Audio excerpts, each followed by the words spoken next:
지금 진행 순서는 제가 아까 채팅창에다가 올려놨거든요. 아마 늦게 오셔서 못 보신 분이나 또는 아직 전달 못 받으신 분들이 계실까봐 잠깐 말씀드리면 오늘은 메시지 이후에 순모임 시간이 별도로 없습니다.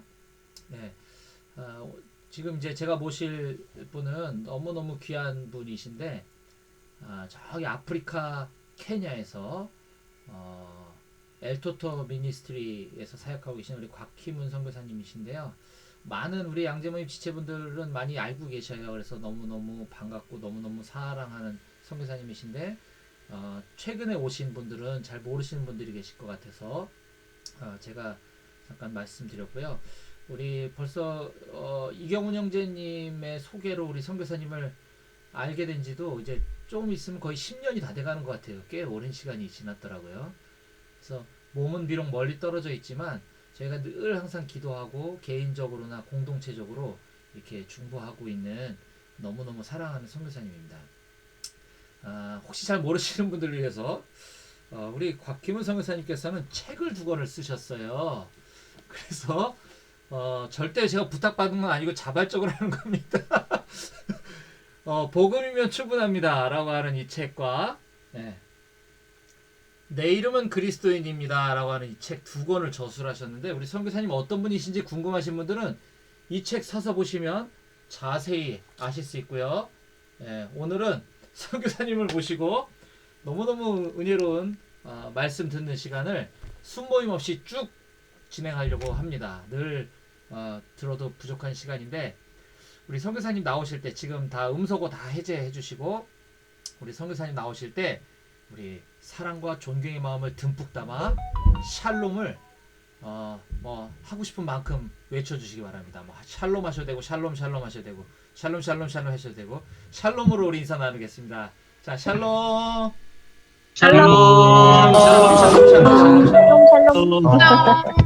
샬롬, 샬롬. 네, 한국에 오셨나요? 한국에 오셨습니다. 아, 네네. 선교사님 모시겠습니다.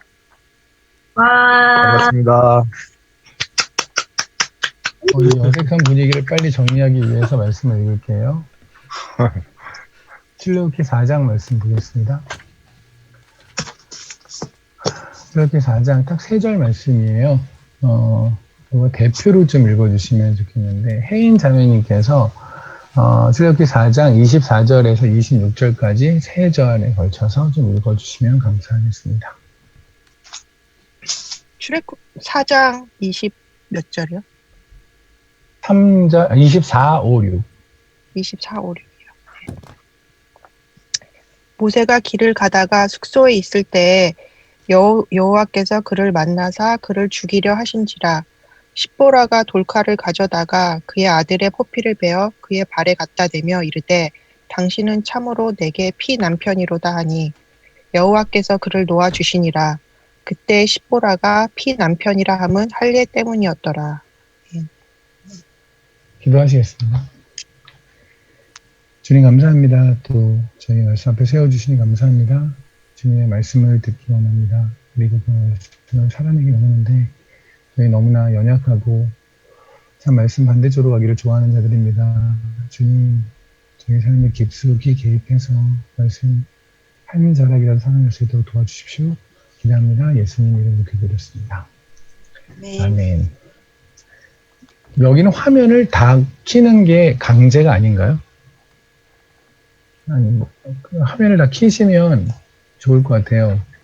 이게 저도 이제 중예배를 케냐에 와서, 한국에 와서 처음으로 드렸는데, 온라인 예배 처음에 이제 자가격리도안에 온라인 예배를 드렸는데, 제 자신이 이게 쌍방향이 안 되니까, 뭐, 그냥 널널하게 그냥 예배를 드리고 있더라고요. 그냥 별의 별 포즈를 취하면서 예배를 드리고 있는 저 자신을 제가 봐서 그랬는데, 그 뒤로, 이제 사람들의 요구를 해서 매주 화요일하고 목요일에 줌 예배를 드리는데, 근데, 분명히 줌에서도 이제 화면을 끄신 분들은, 뭔가 그냥 좀 편안한 자세로 있지 않을까라는 불안함과 열받음, 뭐 이런 게 막 공존을 해요. 그래서 저도 남이 편안한 꼴을 잘 못 보기 때문에, 혹시 화면을 키실 수 있는 분들, 만약에 정말 나는 지금 키면 큰일 난다, 이런 분들을 제외하고는 켜주시면 저도 얼굴도 보면서 같이 말하면 좋지 않을까 싶습니다. 이번에 한국에 들어와서 자가격리 마치고요. 원래는 한국에 들어오지 못할 거라고 생각했어요. 근데 일정이 하나 11월 달에 작년에부터 잡혀있던 그 교회에서 3일 동안 집회를 하는 게 있어서 그것 때문에 오기는 왔어야 되는데 근데 요새 교회에서 집회를 하는 것이 그쵸? 그래서 그럼 그 집회가 없으면 내가 한국 올 일은 없을 것 같다라고 했는데 그 목사님께서 중국에서 선교사셨어요.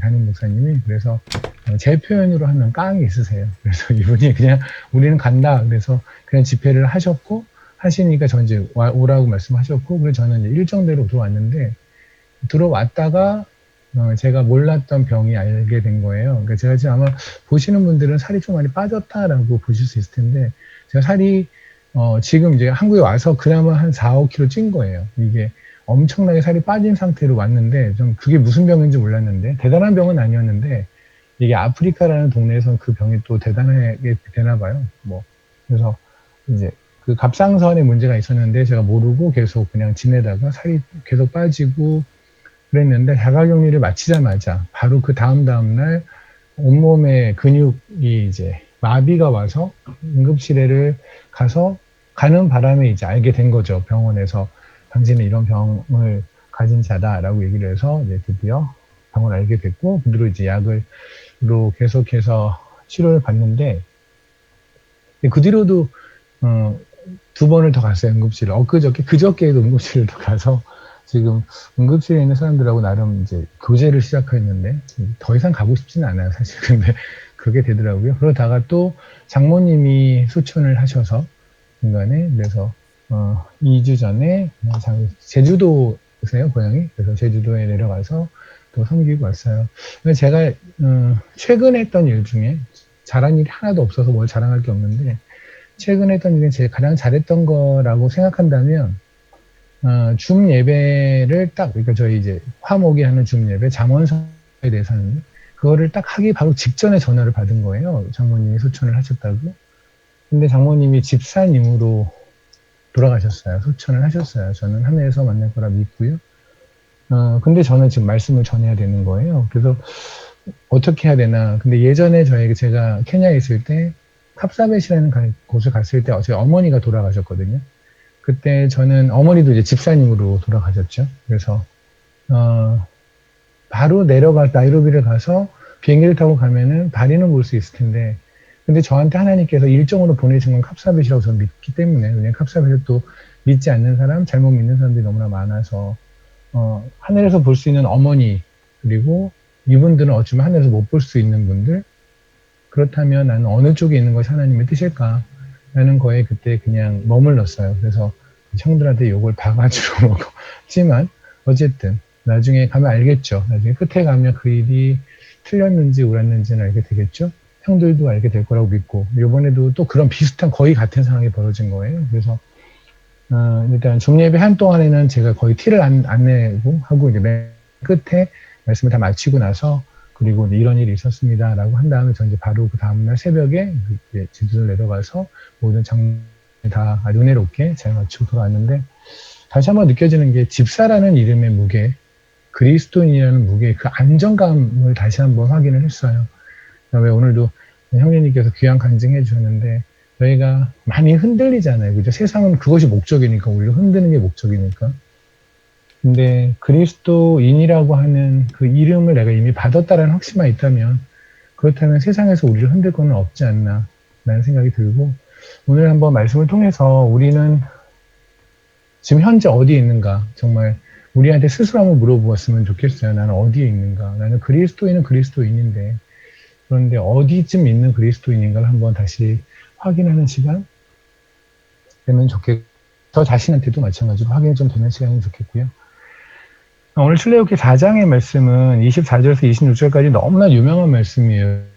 그 피의 남편이로다 이 말도 너무 유명하고 시포라라고 하는 지포라죠. 지포라가 이 모세의 아내가 모세의 아들 포피를 배워서 할 일을 시켰다는 이야기 너무나 유명한 이야기인데 사실은 저는 이 이야기에서 굉장히 다양한 해석들이 있다고 생각을 해요. 사람들마다 이건 왜 이런 거다 뭐 기타 등등.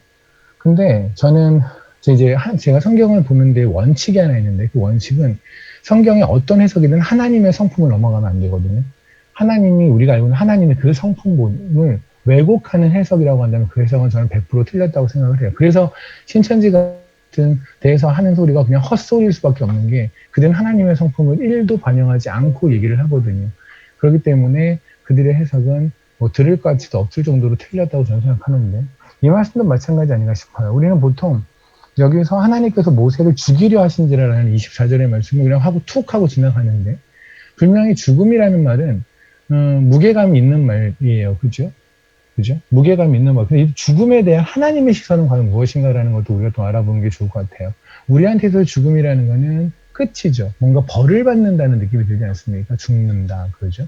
그러니까 우리는 하나님을 믿는 사람들이고 부활을 믿기에 죽음이 끝이 아니라는 걸 알지만 그럼에도 불구하고 죽는다라는 건 뭔가 좀 벌을 받는 것 같고, 그죠? 그런 생각이 드는 거예요. 그래서 지금 모세도 여기서 분명히 벌을 받는다라는 걸로 우리가 이제 딱 그냥 얘기를 하는데, 과연 그렇게 본다면 너무 모세는 억울하지 않나요? 모세는 지금 원래 왕자였잖아요. 40년 동안 왕자였어요. 왕자였다가 하나님 때문에 사람을 죽이고, 그리고 광야에 가서 40년이 지났어요. 그리고 나서 갑자기 하나님께서 느닷없이 등장하셔서 너 좀 그 애굽에 다시 가서 히브리인들을 건져내라라고 하셨잖아요. 여러분 같으면 어떠시겠어요? 이때 모세는. 여러분이 만약에 모세라고 한다면 지금 굉장히 삐져있는 상태가 아닐까?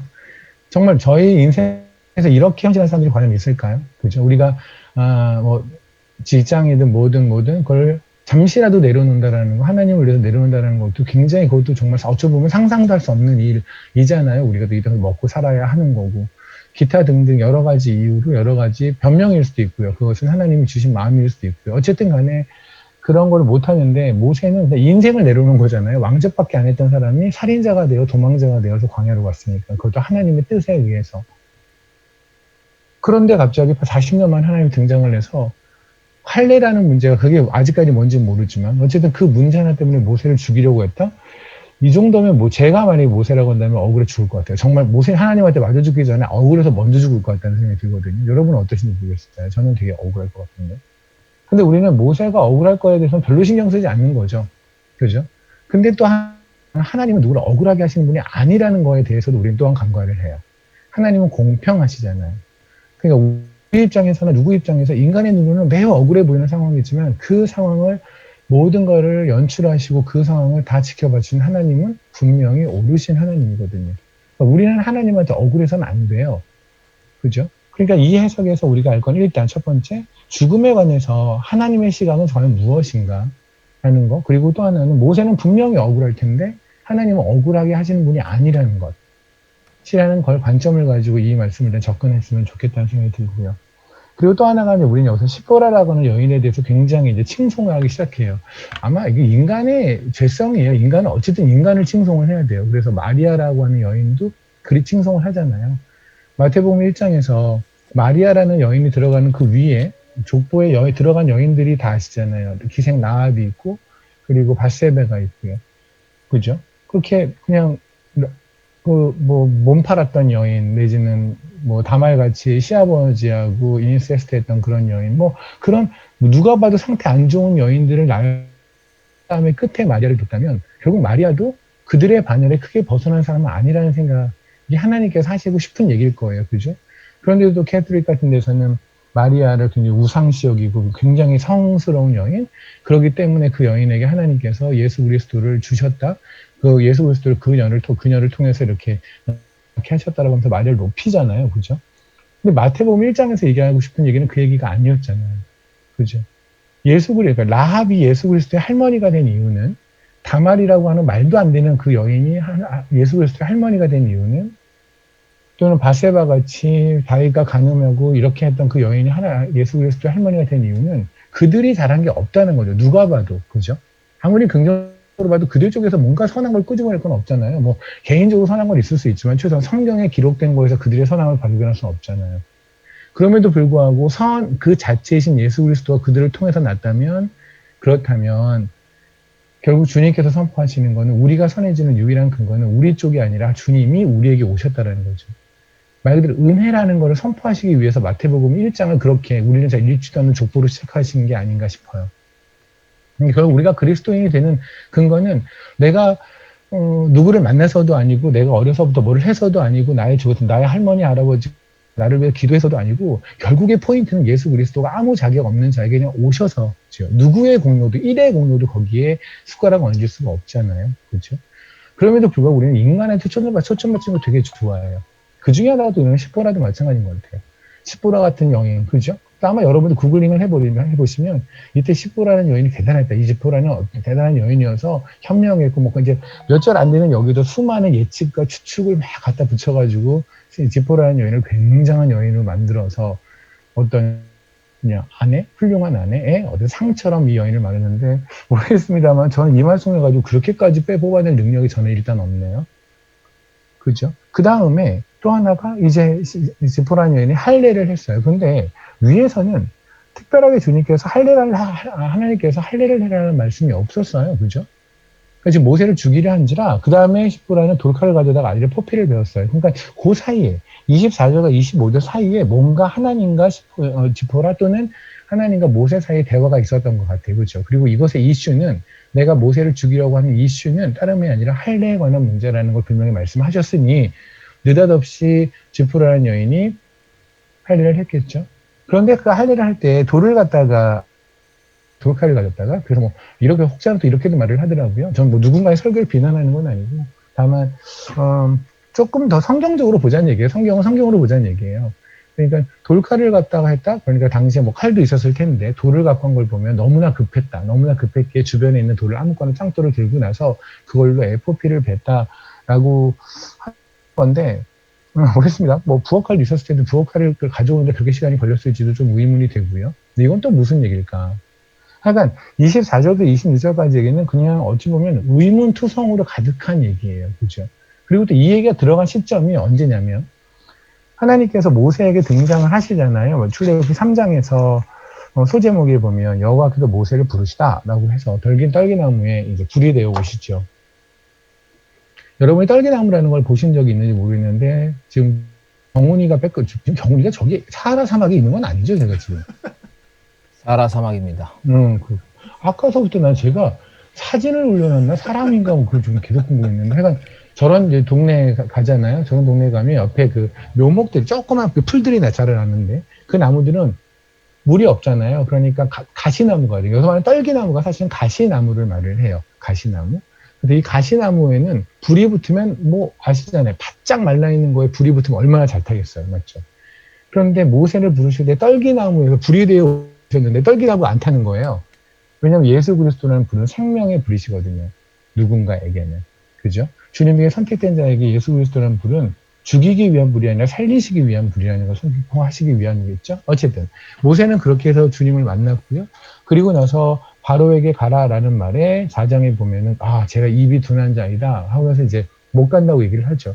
진짜 모세가 말을 못하는 자일 수도 있고요. 아니면 정말 웬간히 삐져서 더 이상 나는 주님의 일을 하기 싫어요 라고 말할 수도 있을 것 같아요. 저는 개인적으로 후자에다가 무게를 좀 둬요. 어쨌든 간에 그렇게 한 다음에 결국은 하나님께서 이제 모세를 보내기로 하시고, 그죠? 그런 다음에 4장에 보면 이제 그런 얘기 하죠. 그 장면이 나오잖아요. 모세한테 또 뭐 들고 있니? 지팡이를 들고 있어요. 그죠? 그럼 이걸 뭐 던져라. 얘가 뱀이 되고 뭐 이 얘기는 다 아시잖아요. 그죠? 근데 이게 나중에 가서 바로의 이야기를 보면 출애굽기 7장을 잠깐 보실래요? 출애굽기 7장을 보면 주님께서 모세에게 약간 시뮬레이션 시킨 바로를 만나기 전에 그 지팡이를 가지고 지팡이가 뱀 되는 이야기 이걸 하신 게 이제 실질적으로 일어나는 사건이 일어났죠. 8절서부터 13절까지 그죠? 그때 모세가 이 짝대기를 지팡이를 던져요. 이때 하나님께서 이 지팡이를 하나님의 지팡이라고 말씀하셨는데 지팡이를 던졌을 때 얘가 뱀이 됐어요. 근데 사실 이 상태에서 우리가 보통 기대하는 건 뭐냐면 뭔가 그냥 사람들이 우와 그리고 대박 이러고 그냥 뒤로 자빠지고 뭐 이 정도 하는 걸 기대했는데 바로는 너무 아무렇지도 않게 분위기 굉장히 썰렁하게 그래? 그리고 자기네들의 술사를 불러서 똑같은 거 해봐.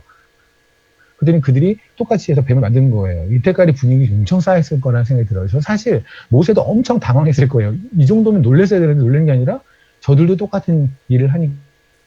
근데 하나님께서 사실 하고 싶었던 건 나중에 이야기였죠. 12절에 각 사람이 지팡이를 던져 뱀이 되었으나 아론의 지팡이가 그들의 지팡이를 삼키니라. 이게 출애굽기 3장의 이야기잖아요. 그죠? 뱀을 여자에게서 난 후손이 뱀의 머리를 밟아버리겠다고 말씀을 하시잖아요. 그죠? 이 십자가가 바로 뭐냐면 십자가를 의미하고 이 하나님의 지팡이가 말하는 게 십자가를 의미를 할 거예요. 맞죠? 뱀을 먹어버리는 거, 그 머리를 박살내버리는 것, 십자가도 죽으심으로 박살내는 거 바로 이 말씀이겠죠.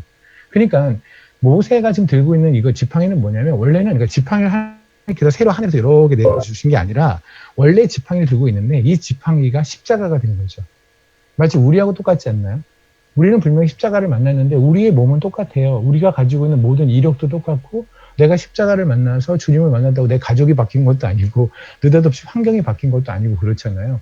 제가 처음에 주님을 만나고 2007년도에 주님을 만나고 정말 엄청난 그냥 기도방에서 정말 주님 하나님 뭔지는 모르겠지만 그분의 어마어마하심을 제가 그냥 순간 깨닫고 눈물을 펄펄 흘리고 제가 다시는 떠나지 않겠습니다라고 하나님에게 막 애원하고 딱 나오면서 제가 첫 번째 했던 행동이 뭐냐면 담배를 핀 거거든요. 담배를 피면서 야 오늘 진짜 이상한 경험이었어 이랬거든요.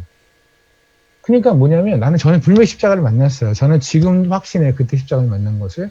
그런데 저의 삶에서 변화된 건 하나도 없어요. 그러니까 뭐 예수를 만났다고 예상에는 모든 담배가 사라진 것도 아니고 갑자기 담배를 피는데 막 역겨웠던 것도 아니고 제 기억이 맞다면 그때 피웠던 담배가 아마 제 인생에서 가장 달콤한 담배가 아니었나라는 생각이 들거든요.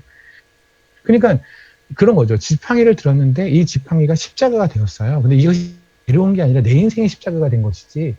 그러니까 다시 말하면 내가 다니고 있는 아까 우리 형제님 같은 경우에 현대자동차에서 근무하시면 현대자동차를 다녀도 난 직원인데 예수를 정말 만나고 나니 이 현대자동차는 직장이 선교지가 된 거죠. 왜냐하면 내가 십자가가 되었으니까. 그죠? 나는 남편이었는데 그리스도인이 먼저가 돼버린 거고 그리고 나는 아빠였는데 그리스도인이 먼저 된 것이고 모든 삶에서 십자가가 구석구석 영향을 미치게 되는 거 바로 이 얘기가 아마 하나님의 지팡이가 싶어요. 그래서 출애굽기 17장을 보면 혹시 제 설교를 오늘 처음 듣는 분이 있다면 저분은 언제 본론을 가려고 저럴까 하고 고민하신 분이 있을 텐데 크게 염려 안 하셔도 돼요. 제 인생은 제가 꾸릴게요. 제가 알아서 할 테니까 잘 들으시면 언제든지 돌아갑니다. 출애굽기 17장을 보면 8절서부터 아말렉과 싸우는 이야기가 있죠. 그죠? 거기에 보면 우리 너무너무 잘 아는 거잖아요. 모세가 이렇게 손을 들었더니 전쟁에서 이겼고 손을 내렸더니 전쟁이 졌다. 그랬더니 아론과 홀이 와가지고 이렇게 팔을 이렇게 들어줬다. 그래서 우리가 보통 기도를 멈추면 전쟁에서 기도를 계속해야 된다. 그렇게 따지면 우리는 지금 눈 감고 있어야 되지 않나요? 우리 직장을 어떻게 가? 직장에서 여러분 일하면서 어떻게 기도를 하죠? 뭐 말로는 형식도 말로는 속으로 기도하고 눈 뜨고 기도한다고 하지만 실제로 그게 되나요? 잘 안 되지 않나요? 이게 과연 기도에 관한 이야기일까요? 첫 번째 일단 이 말씀에 17장에서 8절서부터 16절까지 있잖아요. 8절부터 16절까지의 말씀 중에 기도를 한다는 얘기는 1도 없어요. 있는 얘기는 어떤 게 들어있냐면 9절 모세가 여호수아에게 이르되 우리를 위하여 사람을 택하여 나가서 아말렉과 싸우라. 내가 내일 하나님의 지팡이 아까 십자가라고 말씀을 드렸잖아요. 그죠? 십자가를 내가 손에 잡고 산꼭대에 올라가리라. 그럼 이렇게 되는 거라고 생각하면 그림이 좀 편할 것 같아요. 이게 산이에요. 사람들은 밑에서 전쟁을 하고 있어요. 지금. 그죠? 모세는 여기에 올라간 거예요. 모세가 올라가서 아마 이때의 십자가, 이때는 기도하는, 지금 그랬잖아요. 제가 지팡이를 들고 올라가리라는 그랬잖아요. 그러면 이 사람이 손을 올리면 뭐가 올라가는 거냐면 지팡이가 올라가는 거예요. 맞죠? 이 사람이 손이 내려가면 지팡이가 내려가는 거죠.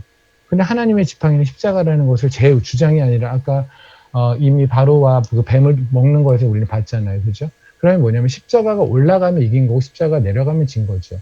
맞나요? 아마 그림은 이렇게 됐을 것 같아요. 여러분이 경훈이는 지금 이제 사하라 사막에 있으니까 다 알겠지만 보통 이제 유목민들 있잖아요. 유목민들 같은 경우에는 그 막대기 있죠. 스틱 같은 거 아니고 스태프라고 하는 그걸 꼭 갖고 다녀요. 그거는 필수품이에요. 그건 권위의 상징이기도 하고 양을 치거나 이렇게 염소를 치거나 할 때 매우 유용하기도 해요. 그래서 저희 이제 사역지 중에 마사이 같은 사역지에서는 그 짝대기를 안 들고 다니는 사람은 없어요. 요만한 꼬마애들도 어쨌든 짝대기를 들고 다녀요. 오케이? 그러면 근데 그 짝대기가 이제 나이가 들고 좀 권위가 있을수록 좀 무거워져요. 그래서 제가 이제 마사이 쪽에 갔을 때 저도 짬밥이 되니까 친구가 많이 있겠죠. 그래서 거기는 추장 같은 분이 저에게 준 그 스틱이 있어요. 그러니까 마사이들은 차 이런 거 하나도 안 부러워요. 왜냐면 차가 뭔지도 관심도 없으니까. 근데 스틱을 좋은 걸 가지고 있는 사람은 그리도 부러워해요. 거의 우리가 뭐 벤츠 타고 다니는 사람을 쳐다보는 것처럼 스틱이 좋은 걸 가지고 다니면 막 와서 구경해요. 근데 그렇게 굉장히 좋은 스틱이 있어요. 그럼 나중에 혹시 제가 그걸 갖고 오기는 좀 그러니까 케냐에 오시면은 제가 보여드릴게요. 그럼 거의 뭐 벤츠 스틱이라고 생각하시면 돼요. 제가 그런 소유자입니다. 어쨌든 얘를 갖고 있잖아요. 근데 얘가 무거워요. 그래서 한 손으로 들고 다니지만 얘를 많이 높이 들어서 이렇게 높이 들어서 한참 있기에는 너무 힘들어요. 그러니까 지금 모세 얘기를 우리는 보통 이렇게 생각하지 않아요. 모세가 손을 들어서 이렇게 기도하는 모습을 생각하죠. 맞죠? 그래서 아론과 홀이 이렇게 팔을 잡아줬다. 이런 건데 사실 성경에서 그들이 모세가 하나님의 지팡이를 들고 왔다고 그랬으니까 이렇게 하지 않겠죠. 하나님의 지팡이를 놀고 손을 이렇게 하지 않겠죠. 그래도 하나님의 지팡이를 가져갈 이유가 없으니까. 하나님의 지팡이를 들었는데 한 손으로 아마 힘들었을 거예요. 그래서 두 손으로 잡고 이렇게 들었을 거예요.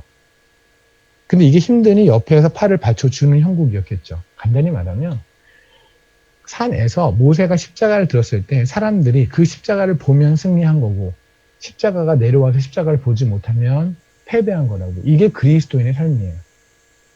그러니까 여러분의 오늘의 삶에서도 내일의 삶에서도 십자가를 본 게 이긴 거예요. 내가 뭐 어떤 해야 되는 무슨 일을 했기 때문에 이긴 것이 아니라 나는 박살났지만 나는 회사에서는 뭐 때문에 박살이죠. 아까 병장님께서 말씀하신 것처럼 뭐 회사에서 이런데 나는 뭐 훈련 받으라고 뭐 가고 뭐 이렇다고 하셨잖아요. 그죠? 그러니까 어찌 보면 거기서 여러 가지의 불이익이 올 수도 있고 갈굼이 있을 수도 있는데 그럼에도 불구하고 내가 십자가를 봤다면 나는 승리한 거라고요. 그게 지금 출애굽기 17장에서 말씀하고 있는 얘기일 거예요. 그래서 아말렉이라는 사람들을 하나님이 그러시는 걔들 영원히 기억지 말라 그러세요. 출애굽기 17장뿐만 아니라 신명기에서도 가서 또 반복하세요. 아말렉을 영원히 기억하지 말라. 왜냐하면 우리 그리스도인들에게 십자가를 보지 못하게 하는 자들은 하나님에게 대적하는 자죠. 그건 교회 안에도 있고요. 우리 안에도 있어요. 같이 믿는 사람인데 굳이 십자가 보지 못하게 하는 사람들이 있어요. 굳이 그 길을 가지 말라고 하는 사람들이 있어요. 굳이 십자가의 길을 왜 가야만 하냐고 말하는 사람들이 있어요. 현실적이지 않지 않냐. 우리도 먹고 살아야 하지 않냐. 라는 기타 등등의 이유의 거를 가지고 사람들을 십자가를 보지 못하게 하는 사람들이 있거든요. 그들이 아마 저는 아말렉의 후손이 아닌가? 성경에서 말하는 기억지 말라라고 하는 자들이 아닌가 싶기도 합니다. 어쨌든 그러면 다시 출애굽기 4장으로 가면은요. 지금 출애굽기 4장은 뭐를 했냐면 모세는 이제 십자가를 만난 거예요. 맞죠? 그렇잖아요. 십자가를 제대로 만났어요. 십자가를 제대로 만나고 나서 이제 오케이 가겠습니다. 그래서 20절에 보면 모세가 그의 아내와 아들들을 나귀에 태우고 애굽에 들어가는데 모세가 하나님의 지팡이를 손에 잡았다. 그죠? 그러니까 지금 여기까지 얘기는 뭐냐면 그냥 십자가를 만난 모세 이렇게 여기까지의 이야기예요. 그런데 느닷없어요. 근데 거기까지 나가고 하나님께서는 21절, 22절, 23절까지 네가 이제 애굽에 들어가면 내가 걔들의 장자를 다침으로써 내가 애굽에 있는 히브리 백성들 내가 건져낼 거야라는 약속을 하세요. 그럼 사실 이야기는 여기서 끝나야 돼요. 그냥 그 5장으로 넘어가는 게 매끄러워요. 근데 갑자기 이 좋았던 분위기에서 찬물을 확 끼얹는 게 모세를 여호와께서 모세를 죽이려 한지라. 그래서 그의 아내인 시보라가 아들을 할례를 했더니 하나님께서 살려주셨다. 그리고 나서는 또 아무렇지도 않게 27절부터 모세가 그냥 전쟁에서 나가는 이야기가 나온단 말입니다. 뭔가 되게 뜬금없이 들어간 이야기? 성경에서는 보통 뜬금없이 들어간 이야기일 때는 하나님께서 하이라이트를 그는 거라고 생각하거든요. 뜬금없잖아요. 그 이야기가 하얀색을 계속 입고 있다가 빨간색 그리고 하얀색이면 이 사람의 포인트는 빨간색이 있는 거겠죠. 하나님께서는 지금 얘기가 쭉 전개되다가 좀 뭔가 색깔이 다른 그 지포라의 이야기가 딱 들어가고 나머지 연결됐다면 이 이야기가 뭔가 하나님께서 하시고 싶은 하이라이트가 들어있는 것 같아요. 오늘 이렇게 바로 그겁니다. 뭘까요? 이 이야기를 일단 알려면 우리는 뭐를 알아야 하냐면 제 생각에는 누구한테 할례를 했냐가 제일 중요한 것 같아요. 이 이야기의 포인트는. 일단 모세는 아니에요. 그죠? 지금 아내가 할례를 한 상대는 아들이에요. 아들에게 했어요. 그래서 25절에 보면 지포라가 돌칼을 가져다 그의 아들의 포피를 했다고 그랬잖아요. 그런데 여기서 이제 하나 질문이 생겨요. 역대상을 잠깐 보시면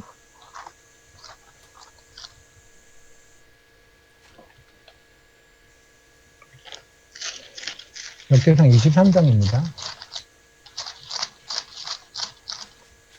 역대상 23장 15절을 보면은요.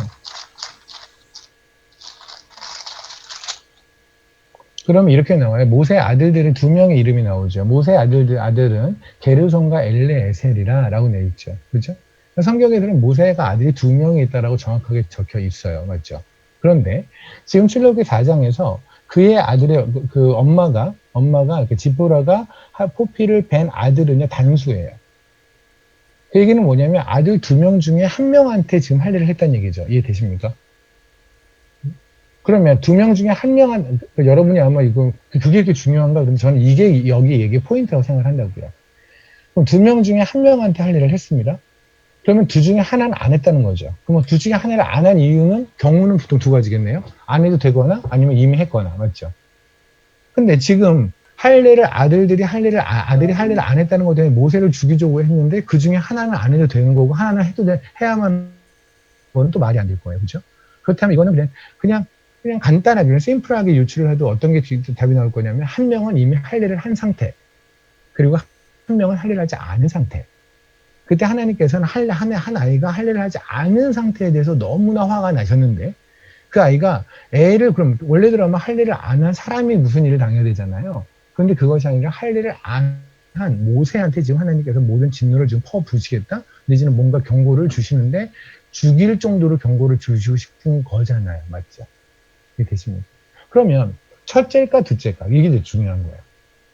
사실 성경에는 지금 첫째와 둘째가 어떤 것도 안 나와 있어요. 첫째가 할례를 했다, 둘째가 할례를 했다가 안 나와 있기 때문에 사실 우리는 이렇게 성경에서 말하지 않으니 우리는 몰라도 되는 거 아닙니까? 라고 하기에는 성경에서는 사실은 그 행간에서 하나님께서 하시는 얘기들이 굉장히 많거든요. 행간에서 하는 이야기. 그죠? 그러니까 저는 행간에서 하는 이야기 중에 대표적인 게 뭐가 있다고 생각하냐면 누가복음 19장을 잠깐 보시면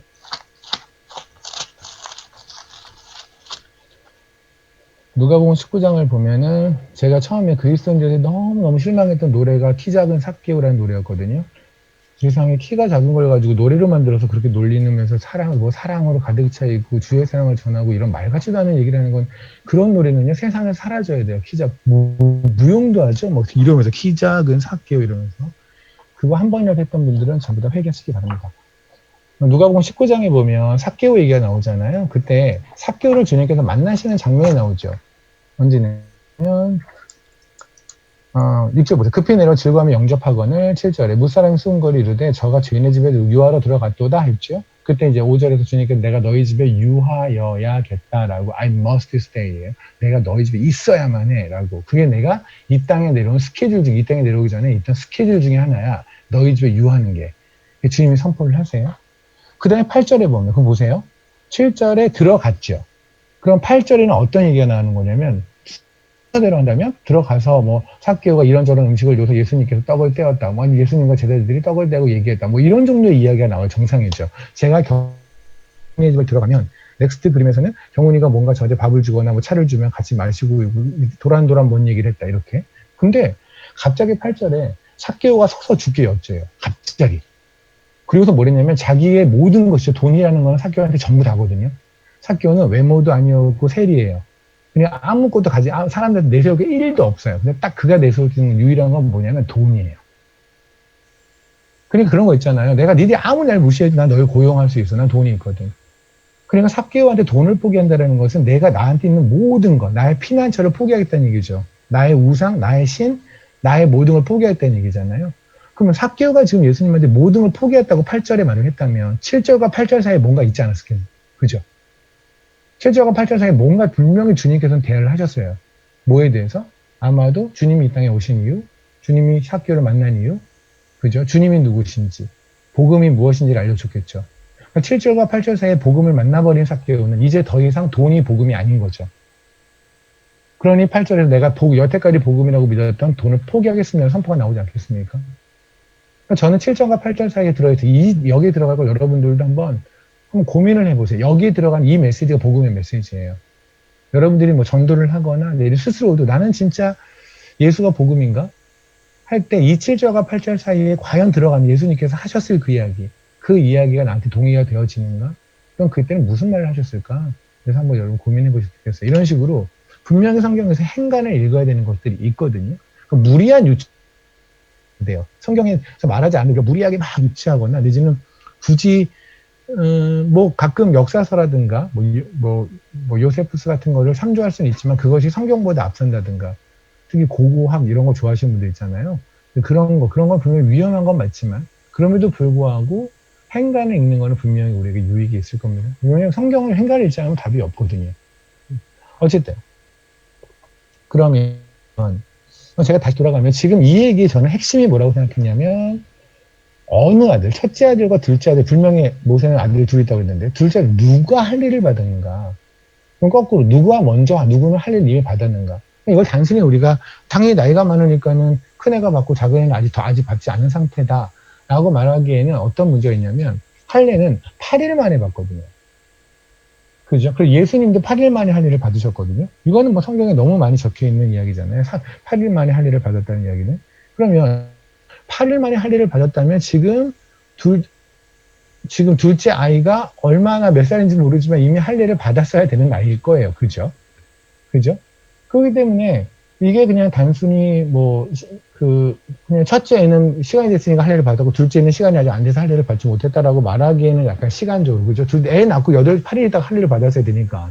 그러니까 지금 이 일이 만약에 그런 시간적인 문제로 한다면 게르솜이라는 엘레셀이라는 둘째 애가 태어나서 그 다음에 8일이 아직 안 된 시점이어야 되는 거예요. 맞죠? 8일이 안 된 시점이라고 하기에는 8일이 안 됐으니까 아직 할례를 못한 거고. 그럼 한 10일이나 20일 동안 한 달 정도 지난 상태라고 한다면 그건 또 약간 좀 우아하고, 그죠? 뭘까요? 답은 이렇게 있을 것 같은데요. 볼게요. 출애굽기 2장을 잠깐 볼게요. 출애굽기 2장에 보면 21절입니다. 지금 이제 모세는 히브리인을 자기 동족을 위해서 살인을 저지르고 그리고 광야로 나왔어요. 그것은 모세가 성격이 급해서도 아니고 모세가 살인을 즐겨해서도 아니에요. 하나님께서 뭐랬냐면 그가 그리스도를 위하여서 수모받기를 기뻐했다고 말씀하셨거든요. 이건 하나님의 명령이었어요. 그래서 그 명령에 따라서 그렇게 행하고 광야로 나왔죠. 그리고 나서 이제 장인어른이 될 사람을 먼저 만나고 장인어른이 될 사람이 자기 딸을 소개시켜줌으로써 지포라를 만나서 둘이서 결혼해서 아이를 낳았어요. 22절. 그가 아들을 낳으면 모세가 그의 이름을 게르솜이라 하다. 첫째가 게르솜이고 둘째가 엘리에셀이잖아요. 그죠? 근데 답은 23절 첫 번째 같아요. 여러 해. 보세요. 22절에 봤더니 게르솜을 낳았다. 아직 엘리에셀이 낳았다는 얘기는 안 나왔죠. 그리고 나서 성경에 23절 여러 후에 애굽왕이 죽었고 이스라엘 자손은 고된 노로 말미암아 탄식하여 부르짖었고 그것이 하나님께 상달됐어요. 그래서 하나님께서 내가 그의 언약을 기약하시죠. 24절 끝에 보면 하나님이 그의 언약을 기약하사 하나님이 이스라엘 자손을 돌보셨고 하나님이 그를 기억하셨더라. 그 다음에 나온 게 모세 이야기잖아요. 맞죠? 그러면 어떻게 되는 거냐면 게르솜이 났어요. 나고 나서 지금 지금 얘기는 하나님께서 이스라엘 백성들을 400년 넘으면 구원해 내겠다고 아브라함한테 하신 약속, 본인이 하신 약속을 스스로 기억하셔서 그들을 구원해 내신단 말입니다. 그죠?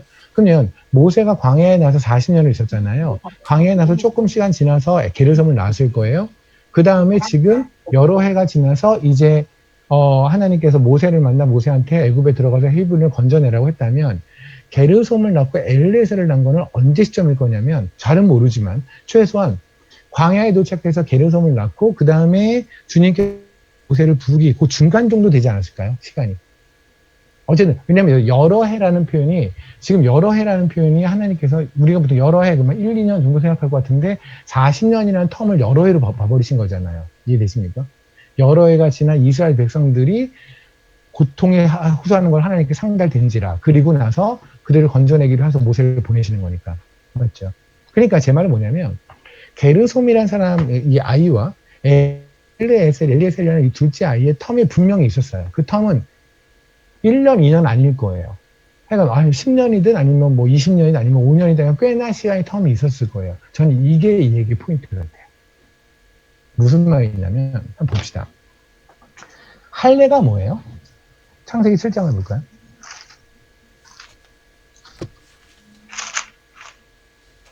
창세기 17장입니다. 창세기 17장에를 보면 11절에 그러죠. 10절에 너희 중 남자는 다 할례를 받으라. 이것이 너희와 너희 후손에게 지킬 내 언약이니라. 너희는 포피를 베어라. 그죠? 포피를 베는 게 할례예요. 그죠? 원래 circumcision이라는 게 할례라는 말인데 circumcision이 뭐냐면 cut around라는 뜻이에요. 주위를 다 잘라낸다. 그러니까 자매님들이 계셔서 말하기가 약간 불편하긴 하지만 그냥 성경이 있으니까. 그러니까 어떤 거랑 비슷하냐면요. 그냥 모자를 쓰다고 생각하시면 돼요.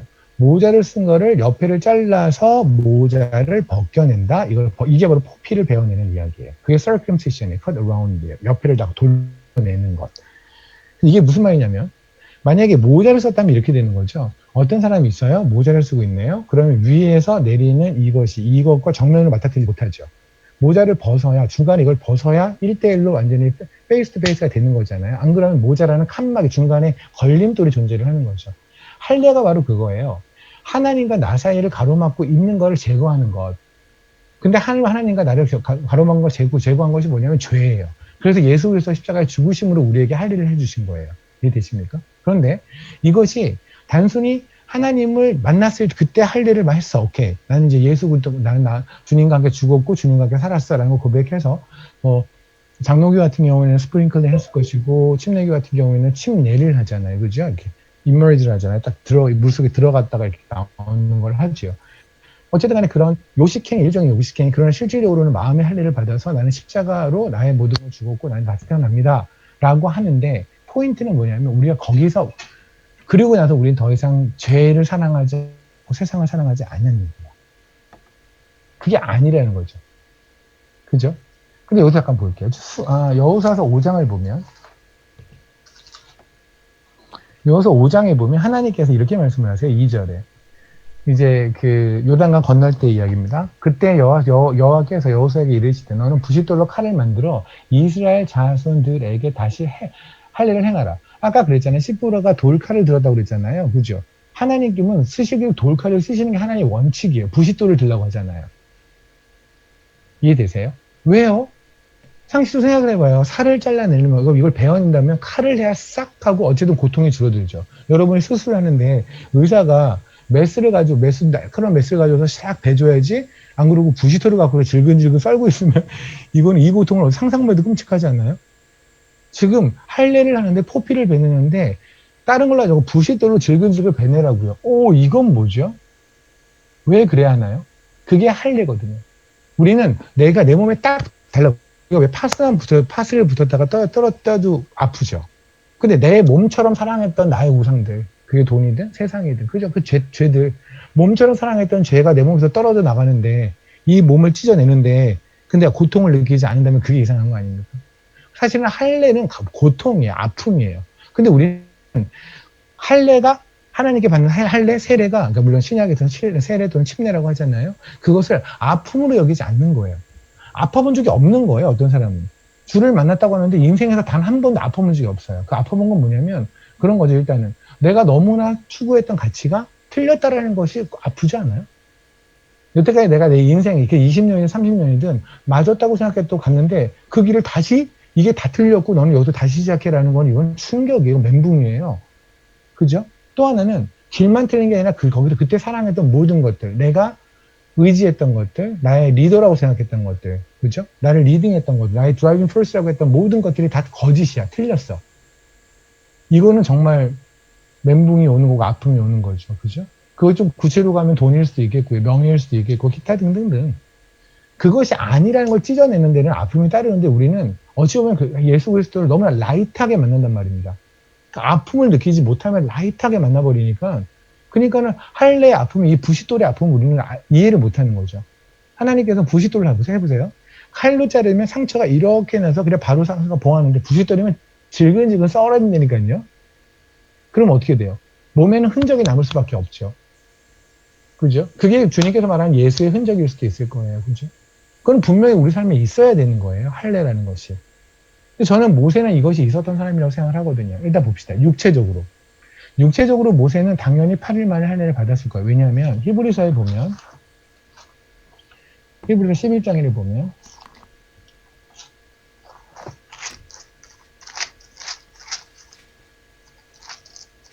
이게 줌으로 자기 얼굴이 보여진다는 사실을 모르면서 하품을 막 하시는 분도 있어요. 자유로운 영혼들. 히브리서 11장 이름은 말하지 않을게요. 한내자매님. 히브리서 11장입니다.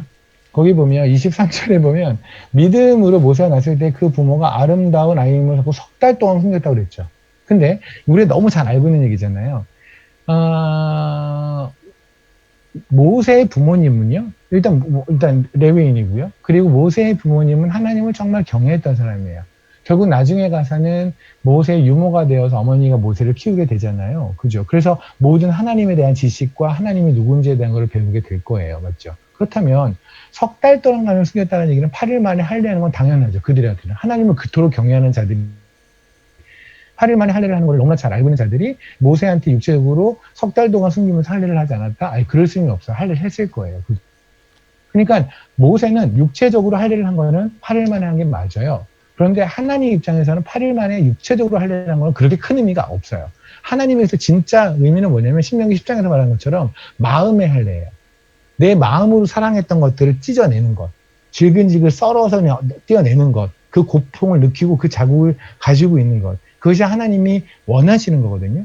그러면 모세는, 그러니까 우리 그러잖아요. 인격적으로 주를 만났다고 얘기를 하잖아요. 그와 같은 거라고 생각하시면 될 것 같아요.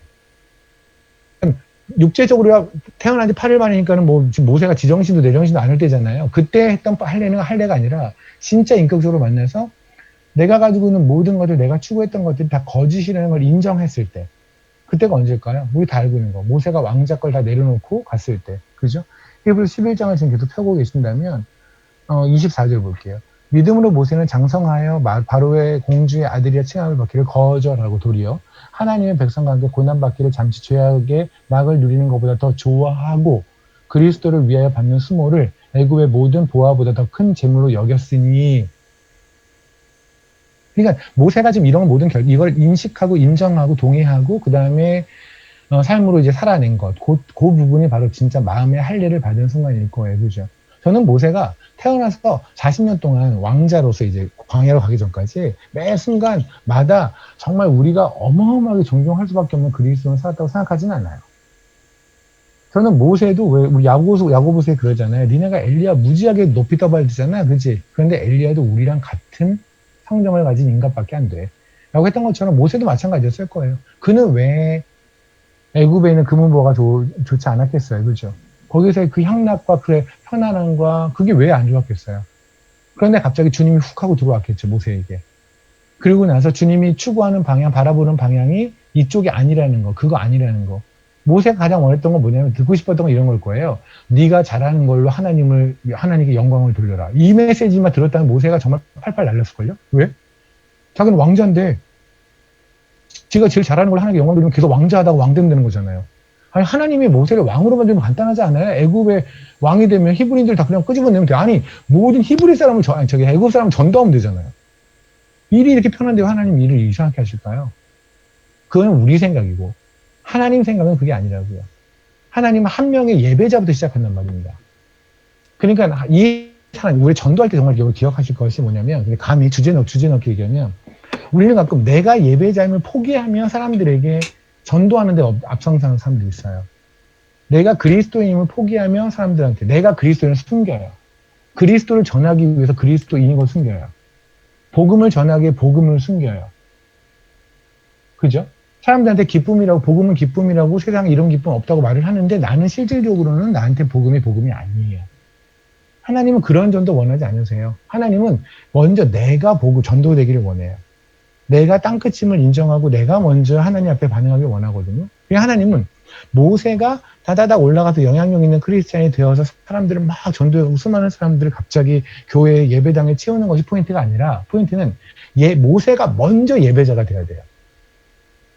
근데 모세의 현재 습관은 하나님이 보시기에 아마도 예배자가 되긴 글러먹은 상태인가 보죠.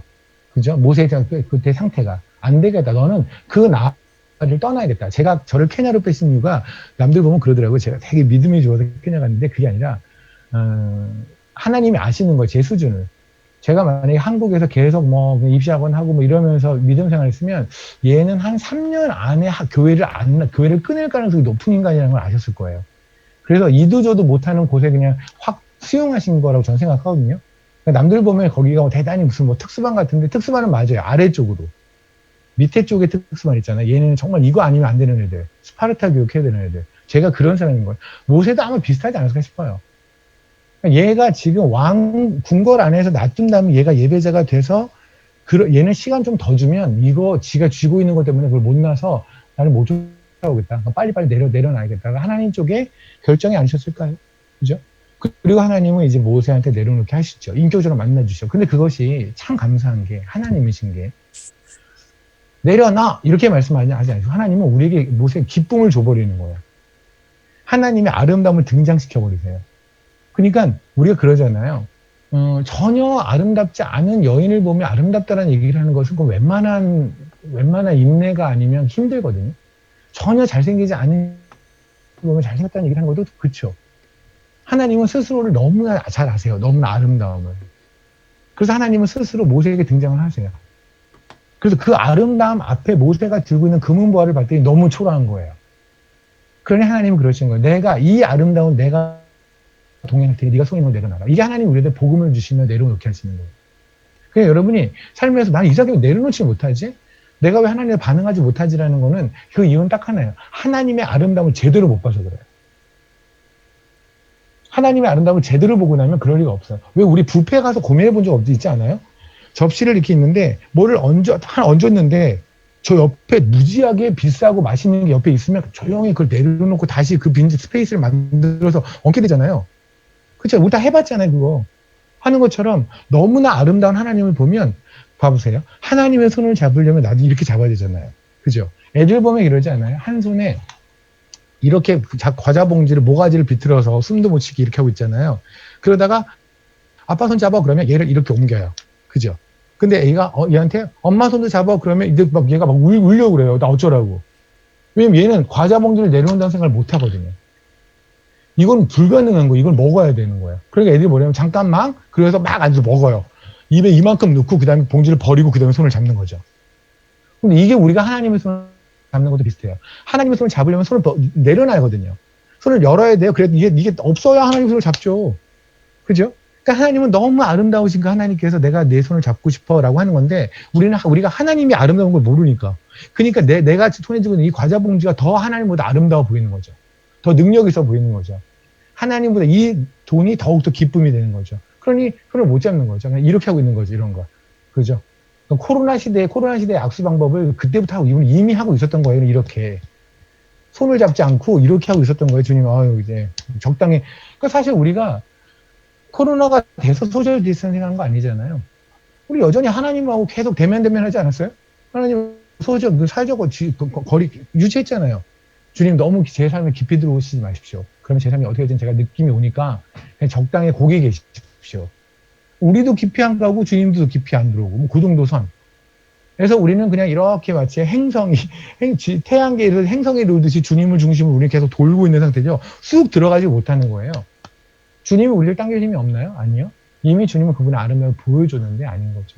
모세 같은 경우가 그럴 것 같아요. 모세는 40년 동안 얼마나 향락에 빠졌겠어요. 저 같아도 안 그렇겠어요? 영시형님 안 그러겠어요. 여기 있는 사람 중에 그 위치에서 다 누릴 수 있는데, 그죠? 근데 갑자기 하나님께서 훅 하고 등장을 한 거죠. 그리고 여태까지 이 모세가 바라봤던 모든 것보다 그를 비교할 수 없는 아름다우신 분이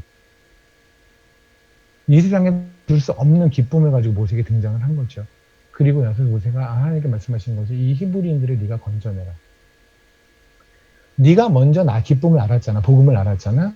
그러니까 넌 히브리인을 이제 건져내라. 그들에게. 그리고 그들에게 이제 이 하나님 나에게 예배를 드리도록 해라. 그래서 출애굽기 나오잖아요. 바로에게 그러죠. 모세가. 우리가 밖에 나가야 되는 이유는 뭐냐면 하나님 말씀하셨잖아요. 광야에 가서 절기를 지킬 수 있도록. 예배를 드리도록. 그러니까 우리는 예배를 드리기 위해서 예배를 하나님 받으시기 위해서 우리가 구원을 하셨던 거예요. 바로 이제 그렇게 하자는 거죠. 그러니까 모세는 거기에 반응을 했던 사람이에요. 근데 사실 우리가 쉽게 그냥 성경에 있는 인물들을 그냥 별로 큰 관심 없이 얘기하니까 뭐 모세도 이렇고 뭐도 이렇고 거기다 또 누구 단점도 막 찾아내죠. 그죠? 삼손 뭐 이런 사람 단점 찾아내기 좋아하잖아요. 노아 뭐 포도주 먹었다 뭐 막 잘 나가다가 말년에 정신 안 차려가지고 훅간 인간주의 대명사 노아 뭐 이런 식으로. 아니 세상에 우리 인생 중에 노아처럼 헌신해 본 적이 있어요? 120년 동안 배를 만들었어요. 산에서. 왕이었던 모세는 자기 그 왕자를 내려놓고 스스로 수모를 당하고 고난으로 들어가길 자처했어요. 이렇게 해본 적이 인생에서 한 번도 없는 것들이 감히 성경에 있는 사람들은 그렇게 저렇게 그냥 아무렇게나 난도질하는 버릇들 이건 절대 옳지 않아요. 저는 성경에 있는 인물들 다 뭐 우상시하자가 아니라 최소한 그들의 이야기를 할 때면 나는 과연 어떠한가? 나는 과연 그 정도의 헌신을 해본 적이 있는가? 할 의향이나 있었나? 그렇게 하려고 노력해 본 적이 있었나? 노력이라도 해봤나, 내 인생에? 한 번? 정말 저는 제일 불쌍한 그리스도인이 저를 포함해서, 제일 불쌍한 그리스도인은 뭐냐면, 일생 살면서 주에게 한 번도 제대로 안 던져보는 건데.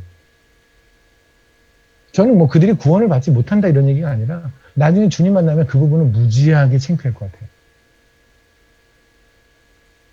우리가 하늘에서 만나는 사람이 누구냐면 다 던진 사람들이에요. 이런 표현은 좀 그렇지만 물론 성경적이진 않은데 그냥 이해하기 편하게 얘기하면 바울은 목이 잘라 죽었죠. 그럼 무슨 좀비 영화처럼 같이 하면은 바울은 목이 들고 있는 거예요. 자기 목을. 베드로는 십자가에 거꾸로 달려 죽었어요. 그죠? 야고보도 목 잘라 죽었잖아요. 우리가 듣는 사도들 어떻게 죽었다는 얘기 어떤 그냥 오럴 트래디션을 듣잖아요. 도마 같은 경우에는 인도 선교 갔다가 높은 난간에 높은 엉덩이에서 떨어뜨렸어요. 근데 안 죽은 거예요. 안 죽어서 불에 넣었어요. 불이 나무가 다 탈 만큼 불에 넣었는데 그래도 안 죽은 거예요. 그래도 나중에 가서 창으로 찔러 죽었다고 하죠. 만약에 그들의 그 죽은 모습을 우리가 하늘에서 만난다고 칩시다. 우리는 무슨 얼굴로 만나요, 그들을? 우린 너무 때깔이 좋잖아요. 때깔이 너무 좋아요. 그래서 우리는 정말 고난을 잘 피해서 고난 사이로 잘 산 건가요? 나중에 주님 앞에 섰는데 예배를 드리는데 어떤 자들은 목이 잘라지고 몸이 다 긁히고 잘리고 한 사람들이 주 앞에서 엎드려서 당신을 사랑합니다라고 하는데 우리는 너무나 멀쩡한 몸으로 그 뒤에 서가지고 주님을 사랑합니다는 얘기가 과연 할 수 있을까요? 그러니까 성경에 있는 이 인물들 이렇게 만드신 하나님 우리도 만드실 거라는 걸 기대해야지 자꾸만 우리는 성경에 있는 인물들 너무나 좀 동화의 인물들 내 상황과 관계없는 인물들 같이 치부하는 건 굉장히 큰 문제 같아요. 보세요. 모세는 그렇다면 분명히 하나님을 인격적으로 만났어요. 그렇지 않고는 이렇게 내려올 수가 없잖아요. 맞죠? 뭐가 남는다고 자기 인생에? 하나님 때 하나님이 아니라면 이 사람이 제가 가진 걸 내려올 리가 없잖아요. 내려놨어요. 그러면 모세는 일단 육체적으로 8일 만에 할례를 받았어요. 오케이. 그런데 마음의 할례를 받은 건 분명히 40년이 지나서 마음의 할례를 받았어요. 그건 언제 시점인지 모르겠어요. 뭐 35대인지 36대인지 모르겠어요. 아니면 20대 초반인지 모르겠어요. 어쨌든 그 모든 것이 하나님께서 하나님께 결단하게 하시고 그걸 다 내려놓게 하는 시점이 40년 때 그가 40살일 때는 맞아요. 왜냐면 40년이 지나서 갔으니까. 그럼 이렇게 헌신한 모세한테 40년 후에 갑자기 하나님은 화를 내시는 거잖아요. 아들한테 첫째 아들은 분명히 할례를 했을 거예요. 왠 줄 아십니까? 보세요. 지금 여기서 우리가 기억할 건 모세를 한번 우리가 모세가 돼봅시다. 지금 모세는 뜨거워요. 여러분들 주를 처음 만났을 때 한번 생각해 보세요. 아니면 이렇게 막 말씀 듣고 막 뜨거울 때 있잖아요. 아, 그래. 내가, 그래, 맞아. 내가 이것조차 하나 못 내놓고 내가 지금 어떻게 그리스도인이라고 할 수 있니? 막 이런 마음 있잖아요. 그러다가 이게 중예배 딱 끝나고 나면 갑자기 정신을 막 차리려고 그러잖아요. 아, 이러다 훅 갈 뻔했다. 진짜. 세상에. 예수 믿을 뻔했어. 뭐 이러면 정신 막 차리려고 그러잖아요. 그러니까 제가 뭐냐면 지금 훅 가고 있는 상태. 정신을 안 차리고 훅 가고 있는 상태. 지금 모세가 그 상태예요. 완전히 간 상태죠. 마시면 간 상태죠. 세상으로 보면. 왕자였던 사람이 내려왔으니까. 그리고 나서 광야로 갔어요. 여러분 같은 지금 모세 어떻겠어요? 저는 엄청 뜨거운 마음. 기대감이 이만큼이죠. 하나님 무슨 일을 하실까? 여러분이 모세랑 무슨 기대를 했을까요? 아마 저는 저 같으면 이런 기대를 했을 것 같아요. 야, 하나님이 저를 이렇게 했으니까 이제 하나님께서 히브리 민족들을 다 끄집어내셔서 왜? 내가 이렇게까지 히브리 민족 사랑을 아니까 하나님 사랑을 아니까 이들이 알아서 막 튀어나와서 탈출하는 거죠. 그렇죠? 아니, 출애굽을 하는 거죠. 출애굽을 해서 이들이 광야에 내가 있는 곳에 만나서 난 이미 나와 있는 거고 그럼 여기서 나라를 꾸리고 하나님의 나라와 비슷한 그런 걸 꾸리고 난 여기서 이들을 같이 있다가 한 주를 만나는 뭐 이 정도 그림 그리지 않았을 거예요? 저는 모세가 내가 여기서 있는 애굽에서의 왕자를 내려놨으니 이제 어느 나라 가서 저 딴 나라 가가지고 거기서 내가 왕을 할 거야 이런 생각을 하리라고 생각하진 않아요. 하나님을 정말 사랑해서 자기가 가진 걸 다 내려놨으니 이제 하나님의 일을 제대로 할 수 있을 거야. 우리 다 경험했던 거, 저 경험했던 거. 저는 처음에 케냐 갔을 때 제가 케냐에 도착하면은요 그냥 걸을 때마다 복음화가 되는 줄 알았어요. 누가 그런 말 같지도 않은 얘기를 저한테 가르쳐 줬어요. 뭐 제가 걸을 때마다 뭐 마귀의 권세가 다 떠나간대요. 전 진짜 그런 줄 알았어요. 근데 공항에 들어가서 처음에 그 이미그레이션 오피서를 만났는데 이미그레이션 오피서 아프리카에 있는 그 이민국 직원들은 까칠하고 불친절한 기로 유명하고 진을 쪽 빼놔요. 그냥 아무 일도 아닌 걸로. 아니 그 사람이 저한테 저는 이미 비자까지 받고 들어갔는데도 그 너무 시비를 거는데 왜 마귀의 영이 안 떠나가지? 되게 궁금해서 케냐 도착 입국 따기 전에 왜 마귀의 영은 안 떠나가지? 그리고 케냐를 도착을 했어요. 그리고 와서 여러 가지 사역을 뭐 했죠. 그런데 하나도 변함이 없는 거예요. 뭔가 제가 가는 곳마다 뭐 그냥 그리스도인이 튀어나오고 사람들이 엎드리고 뭐 예수 주야 뭐 이런 소리가 나오고 뭐 이럴 거라고 저는 진짜 아니 단기 선교도 한번 안 가봤으니 그런 상상할 수 있잖아요 제가 주일학교도 안 넘어온 사람이니까. 근데 그 상상하고 갔다가 완전 낭패를 본 거예요. 모세 그러지 않았을까요? 광야로 갈 때 뜨거웠다고요. 이제 뜨거운 상태에서 결혼을 했어요. 애를 낳았어요. 할례 해야죠. 하나님의 계명인데 8일 만에 할례 해야지. 그리고 주가 하실 걸 기다려야죠. 막 기다렸을 거예요. 몇 년일까요? 1년, 2년, 5년, 10년. 이쯤이면 하나님 하실 거야. 나도 이제 나이가 50이야. 나도 이제 흰머리가 나 염색가 나면 다 해. 나 이제 나도 인생 이만큼 하나님이 일을 하실 거야. 그리고 이제 둘째를 낳겠죠. 아마 60대? maybe? 뭐 55세 아이를 낳았을 거예요. 둘째 엘리에서를 낳았을 거예요. 근데 그때까지 아무 일도 없는 거예요. 아무 일도 없는 거예요. 얘 둘을 만나서 자기는 다 내려왔는데 인생에 자기는 오만 고통을 다 당하고 있는데 광야에서 그 뜨거운 태양빛에서 생전 안 해본 양치기 하고 있는데 자기는 이렇게 하고 있는데 하나님은 나를 여기다 보내놓고는 그럼 잊으신 것 같은 거예요. 그냥 왜 그런 거 있잖아요. 어디로 딱 파송 보내고 어디로 전출 보내고 출장 보내고 나서 본부에서 잊어버리는 것처럼 잊어버렸다고 생각하는 거. 그렇게 생각하지 않으실까요? 엘리에서에 낳네요. 이제 모세는 그에게 할례를 할 마음이 없어요. 왜? 이제 하나님한테 있었던 그 처음의 뜨거움이 아니거든요. 근데 하나님이 나타나셨어요, 모세에게. 지금 모세는 사실 하나님한테 다시 막 뜨거워진 상태는 아니에요. 강제로 지금 있는 상태잖아요. 그죠? 떨기나무에 갑자기 불이 돼서 오셔서 가서도 뭐 삐죽삐죽거리다가 내가 있는 땅은 거룩하니 넌 신발을 벗어라 그래 하려니까 하는 거고 계속 저는 이미 둔한 자입니다. 막대기니 내 여기 막대기 있는데요. 그거 던져봐. 던졌어. 뱀 됐어. 아이고 대단하시네요. 막대기를 뱀으로 만드시네요. 이거 충명스럽게 그러지 않았을까요? 그 다음에 또 그러잖아요. 그러니까 4장에 하나님의 지팡이 십자가를 들고도 뭐라고 그러냐면 저는 입이 둔한 자입니다. 근데 분위기가 하나님이잖아요. 가긴 가는 거예요. 그런데 지금 모세는 아직까지 어쩌면 뜨거움이 회복되진 않았을 거예요. 그게 하나님께서 치는 거죠. 모세가 뜨거움이 식었다는 징표가 누구냐면 둘째 아들이 할례를 안 한 거거든요. 그러면 하나님은 너의 뜨거움이 회복됐다는 증거로 뭘 했냐면 둘째 아들의 할례를 시켜야 하거든요. 근데 하나님은 왜 모세를 죽이려고 했을까요? 왜냐하면 저는 여기서 모세를 죽인다는 게 죽이고 지옥에 보낸다고 생각하지 않아요. 1도 생각하지 않아요. 왜냐면 모세는 이미 구원 받은 자인데.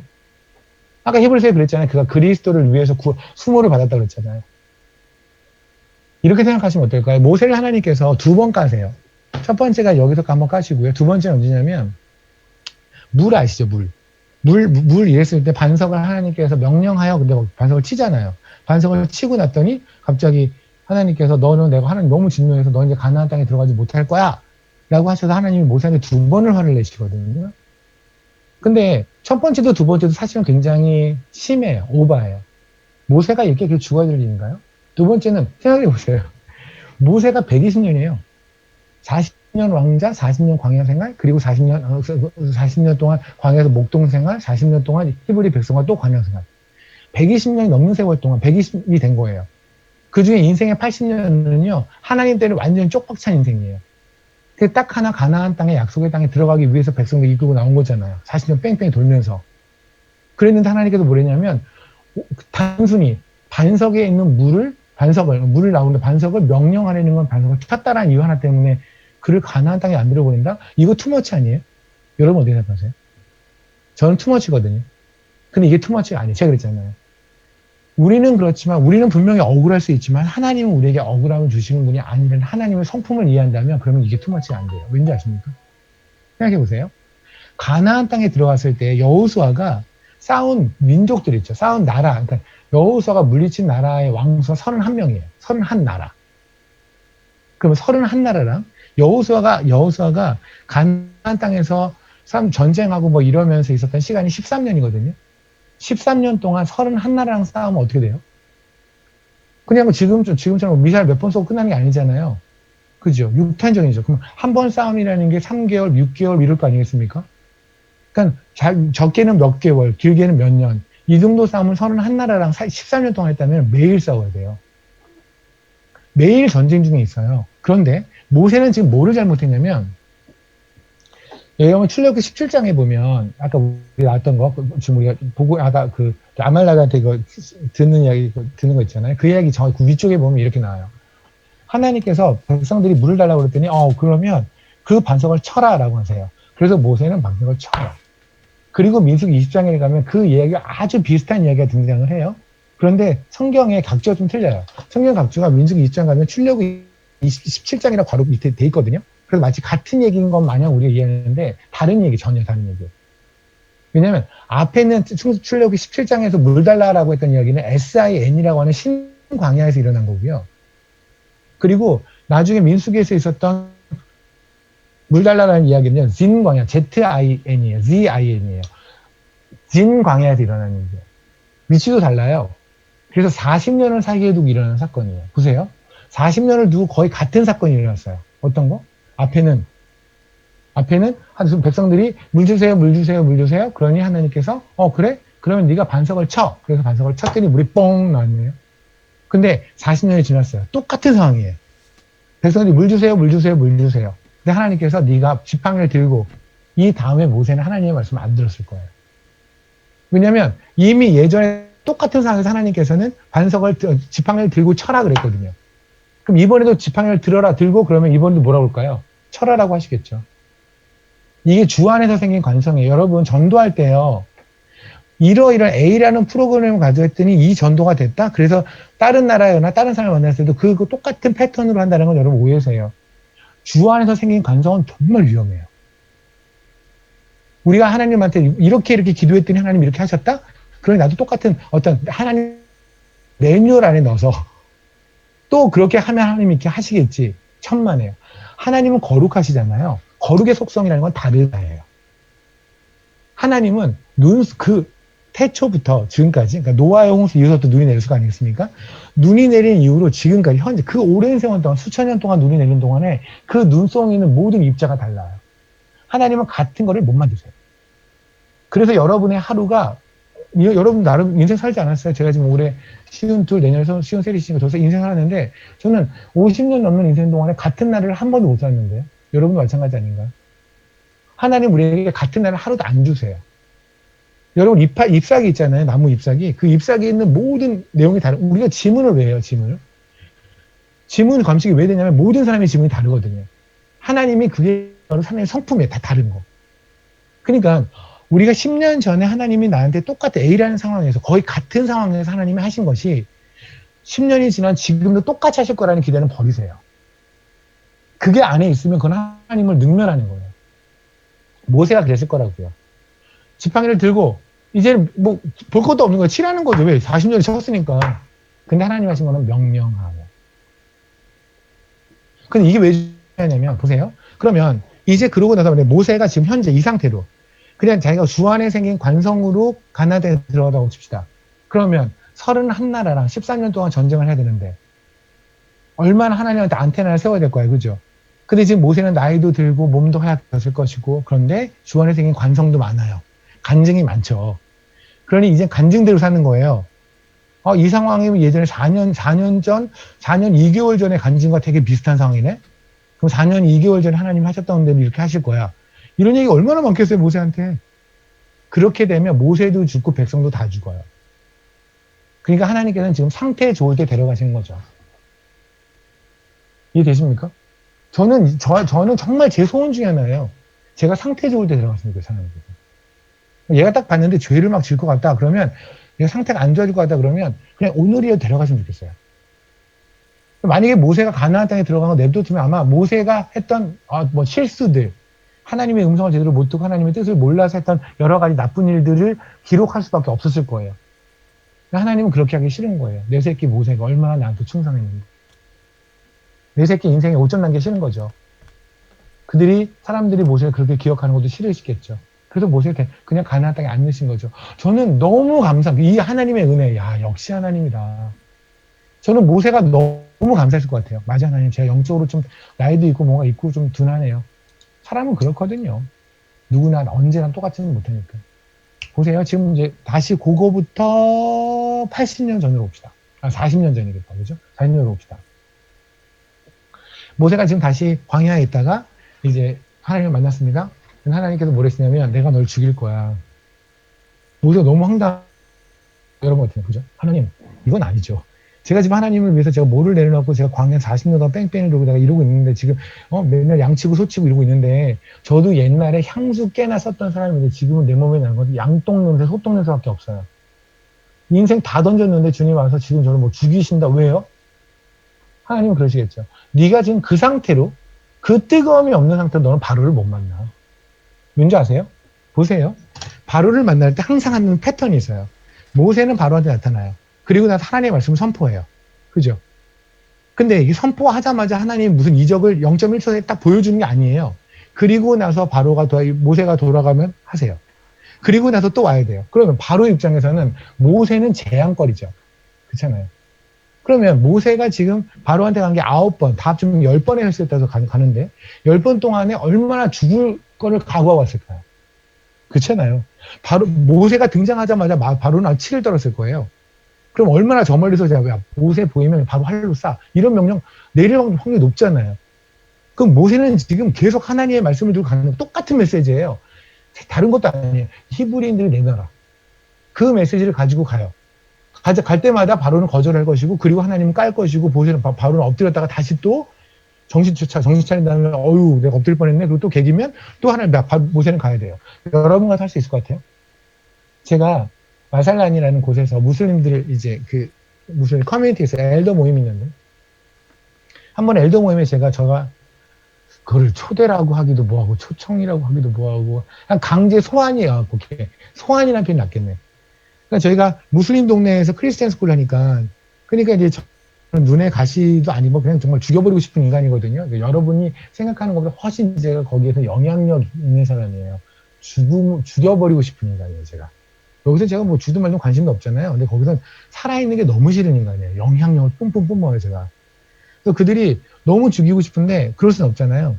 그러니까 저를 불렀어요, 한번. 엘더 커뮤니티야. 한 20명이 모여있는데 어떤 사람은 도끼를 들고 있어요. 진짜 도끼를 들고 있어요. 의자 앉아있는데 도끼를 동그랗게 앉아있는데 도끼 들고 판가라고 칼이 있거든요. 이렇게 나무 베는 칼. 그런 걸 누군 들고 있어요. 여차하면 죽이겠다는 거예요. 그리고 났는데 저한테 너무 감사하게도 당신이 믿는 종교에서 말을 해보라는 거예요. 와. 거기다 근데 그런 거 살 떨리긴 하겠죠. 제가 만약에 거기서 이제 내가 믿는 예수는 하고 나오기 시작하면 그때부터 이 이슬람에서 말하는 모든 것이 다 무너지고 이게 옳다면 그들은 율법을 통해서 바리새인 예수님과 똑같아요. 율법을 통해서 구원을 받는 건데 우리는 은혜를 통해서 구원을 받는다? 그럼 내가 여태까지 살아온 인생 뭐가 돼? 그러니 당연히 내가 오르려면 죽어야 돼. 그래서 예수 죽인 거거든요. 예수님이 하나님이 안 되는 거예요. 그래서 바리새인들하고 대제사장들이 예수를 죽인 시점이 언제인지 아세요? 나사로 살렸을 때. 죽은 나사로를 딱 살리고 나니까 이제 본격적으로 죽이려고 그래요. 왜냐하면 죽은 나사로 살렸다는 거는 정말 하나님이잖아요. 정말 하나님인 게 확인되니까 죽이는 거예요, 이제. 왜? 그가 하나님이 안 되니까. 그러니까 이 무슬림들이 이제 모여가지고 저를 얼마나 째려보겠습니까? 저도 순간, 저 안 좋을 거라고 생각했는데 순간 훅 하고 그대로, 내가 어디까지 말을 해야 되지? 그래서 그냥 어떻게 해요? 근데 한편 보니까 이거 하라고 내가 여기 보내진 거 아니야? 그래서 그냥 다 얘기했어요. 한 20분 정도 있는데 얘기하는데 중간에 왜 그런 거죠? 스테반이 얘기하면 옆에서 막 소리 그 입을 다물라 뭐 이런 얘기 한다고 성경에 져 있잖아요. 저는 똑같은 거 경험했어요. 하면 옆에서 뭐 소리 지르면서 케냐 말로 야마자라고 하는데 조용히 해 뭐 소리 지르고 막 정말 도끼 이렇게 들고 막 이런 걸 해요. 근데 그럼에도 불구하고 거기에서 우리는 해야 되는 거 아닙니까? 맞죠? 그죠? 모세의 상황은 사실 저보다 더 살떨리는 상황이죠. 왜냐면 그들은 저를 죽이질 않을 거예요. 왜냐면 그들은 테러리스트는 아니니까. 왜냐면 저를 죽이면 법적인 문제가 골치 아파지니까. 테러리스트가 법하고 상관없으니까 저를 죽일 수 있고. 근데 모세가 만난 사람은 사람을 죽일 수도 있고 살릴 수도 있는 바로예요. 그렇다면 이거는 어떠한 법에 회부되고 이런 것도 없이 그냥 바로의 손가락 하나면 모세는 죽을 수 있어요. 그거를 10번에 걸쳐 만나야 돼요, 모세는. 근데 만날 때마다 바로가 상태가 완전 메롱한 상태죠. 재앙을 맞고 재앙 두드려 맞고 애가 메롱한 상태에서 모세가 또 오면 이게 몇십 년에 걸쳐 이런 게 아니거든요. 굉장히 짧은 기간에 일어난 거거든요. 그러니까 완전히 만시장이 돼 있는데 모세 또 와서 저기 내보내시죠. 그럼 바로가 얼마나 열받겠어요. 그 열받은 거 뻔히 아는데 거기 가는 거는 이 걸음을 하려면 바로 뭐냐면 다른 게 아니에요. 지금 모세가 엄청난 말빨이 필요한 게 아니에요. 모세가 그랬잖아요. 처음에 하나님 제가 입이 둔한 자인이다. 하나님은 답답했을 거예요. 네가 할 건 말빨로 엄청나게 말을 잘해야 되는 자리가 아니야. 네가 필요한 건 뜨거움이야. 바로한테 가서 하나님이 옳고 하나님의 백성은 나가서 예배를 드려야 된다는 얘기를 해야 돼. 이게 뭐가 이거 센텐스로 해도 그냥 문장 2개밖에 안 되잖아요. 이 2문장을 하는 데는 말빨이 필요 없어. 뜨거움만 필요해. 근데 넌 지금 뜨거움이 없는 거예요. 그렇죠? 둘째 아들한테 할례를 하지 않았잖아요. 뜨거움이 식었죠. 그 뜨거움이 없는 상태에서 너 바로 앞에 가도 어쩌면 죽을 거야. 너 그냥 상태 좋을 때 죽는 게 좋아. 그러니까 하나님께서 십보라 이 사건 때 모세를 죽이고자 하는 것도 마찬가지로 상태 좋을 때 죽이는 거예요. 어차피 바로한테 들어가서 그 정도 상태로 바로한테 들어가면 만방 깨질 거거든요. 그러면 성경에 기록 나왔겠죠. 모세가 가서 쫄아서 말하지 못하고 뭐 이런 얘기 나오겠죠. 그렇게 적혀 있을 거야 아마. 모세가 그 상태로 들어갔으면. 하나님께서 그냥 상태 좋을 때 가자. 그런데 이때 안 거죠. 할례에 관한 문제라는 거. 다시 말하면 모세의 뜨거움에 관한 문제라는 걸 아는 거죠. 이때 모세가 그 뜨거움이 이제 회복이 되어졌겠죠. 그죠? 그리고 거기에 엎드립니다. 그런데 문제는 뭐예요? 어떻게 뜨거움이 회복되어지냐는 거예요. 우리의 문제는 그거죠. 사실 여기 모인 분들 중에 나는 정말 뜨겁기가 진짜 싫어. 이런 사람 없지 않아요? 이 시간에 줌에서 이렇게 오랫동안 설교를 듣는 분 중에 난 뜨거운 거는 환장을 해 싫어. 이런 사람이 어딨어요? 다 우린 뜨겁고 싶어요. 근데 문제는 뭐냐면 이 차가워진 걸 어떻게 뜨겁게 하냐는 거예요. 그죠? 그래서 누구의 설교도 들어보고 찬양 집회도 가보고 찬양도 하루 종일 들어보고 그러는데 찬양을 한참 듣다 보면은 뜨거워지기보다는 그냥 찬양을 입으로 따라만 하고 유행가 가사처럼. 설교를 들으면 설교 들을 때는 뭔가 뜨거움이 있는데 딱 끄고 나면 별거 없는. 이게 우리 인생의 반복이 되잖아요. 뜨거움이 어떻게 회복이 될까요? 열왕기 하를 잠깐 보실래요? 열왕기 하입니다. 용정님께서 저한테 주신 시간이 있어요. 그래서 그 시간은 눌러서 써도 되는 거죠. 아무리 더 일찍 끝내는 걸 원하시는 건가요? 그건 아니죠. 저도 힘들어요. 저도 그저께 응급실에 있다가 어저께 나왔어요. 그저께 새벽에 나왔어요. 그저께 갔다가 저도 힘든데 근데 제가 요새 계속 응급실에 끌려가는 거죠. 계속 이제 응급실에 가서 막 완전히 시체처럼 누워가지고 막 주사 수액 맞고 뭐 14시간씩 맞고 8시간씩 맞고 뭐 이런 데서 이제 버티고 있는데 근데 그러면 생각나는 게 뭔냐면 진짜 오늘 전해야 될 말씀을 내일로 미루지 말자예요. 정말 나는 내일을 내가 만날 수 있다는 확신이 없더라고요, 요새는. 진심이요. 그렇다고 밤을 새겠다는 얘기는 아니니까 또 순간 식겁한 마음이 들지는 마시고요. 어쨌든 오늘 할 얘기는 다 하겠습니다. 열왕기하 3장에 보면 이스라엘과 모압의 전쟁이라는 얘기가 나와요. 이 얘기 내용을 잠깐 간추려주면 이렇습니다. 아합이 있어요. 아합이 있는데 아합 때는 나라가 나름 잘 살았나 봐요. 그러니까 다른 나라 외세가 좀 외국에 있는 나라들이 좀 쫄 정도의 수준이었나 봐요. 왜 우리 솔로몬 때 잘나가지고 외국에서 와가지고 자기 딸 뭐 주고 막 이런 거 하잖아요. 그런 것처럼 아합 때도 그랬던 것이 왜 그냥 5절에 보면 아합이 죽은 후에 모압 왕이 이스라엘 왕을 배반한지라. 그러니까 이스라엘이 어떻게 말하면 북이스라엘이거든요. 아합이 있었을 때 모압이 꼼짝 못하고 있다가 아합이 죽자마자 모압이 툭 튀어나오는 거예요. 그 얘기는 모압이 아합한테 눌려 있었다는 얘기죠. 그러다 사라지는 용수처럼 툭 튀어나오니까 아합 때 그런 게 있었나 봅니다. 이런 게 참 무서워요. 아모스 될 것 같아요. 아모스를 볼까요? 아모스.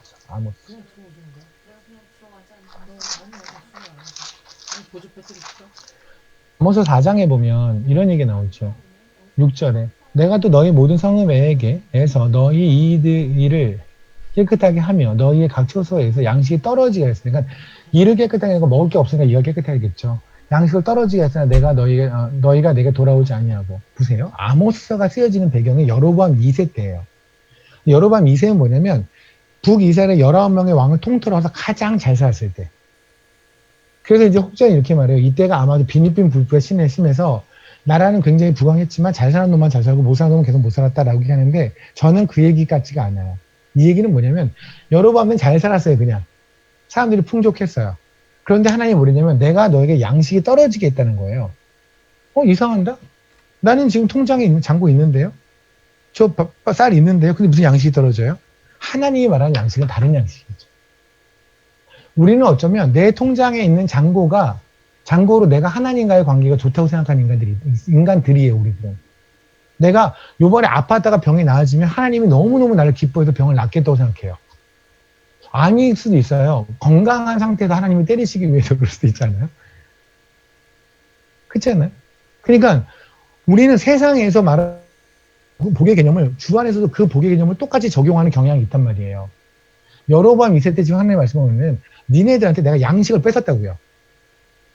그러니까 하나님의 말씀을 거뒀다고요. 하나님이 등을 돌렸다고요. 근데 그래도 니네들은 내게 오지 않았다고요. 왜? 니네 창고에 돈이 있으니까. 니네 창고에 양식이 있으니까.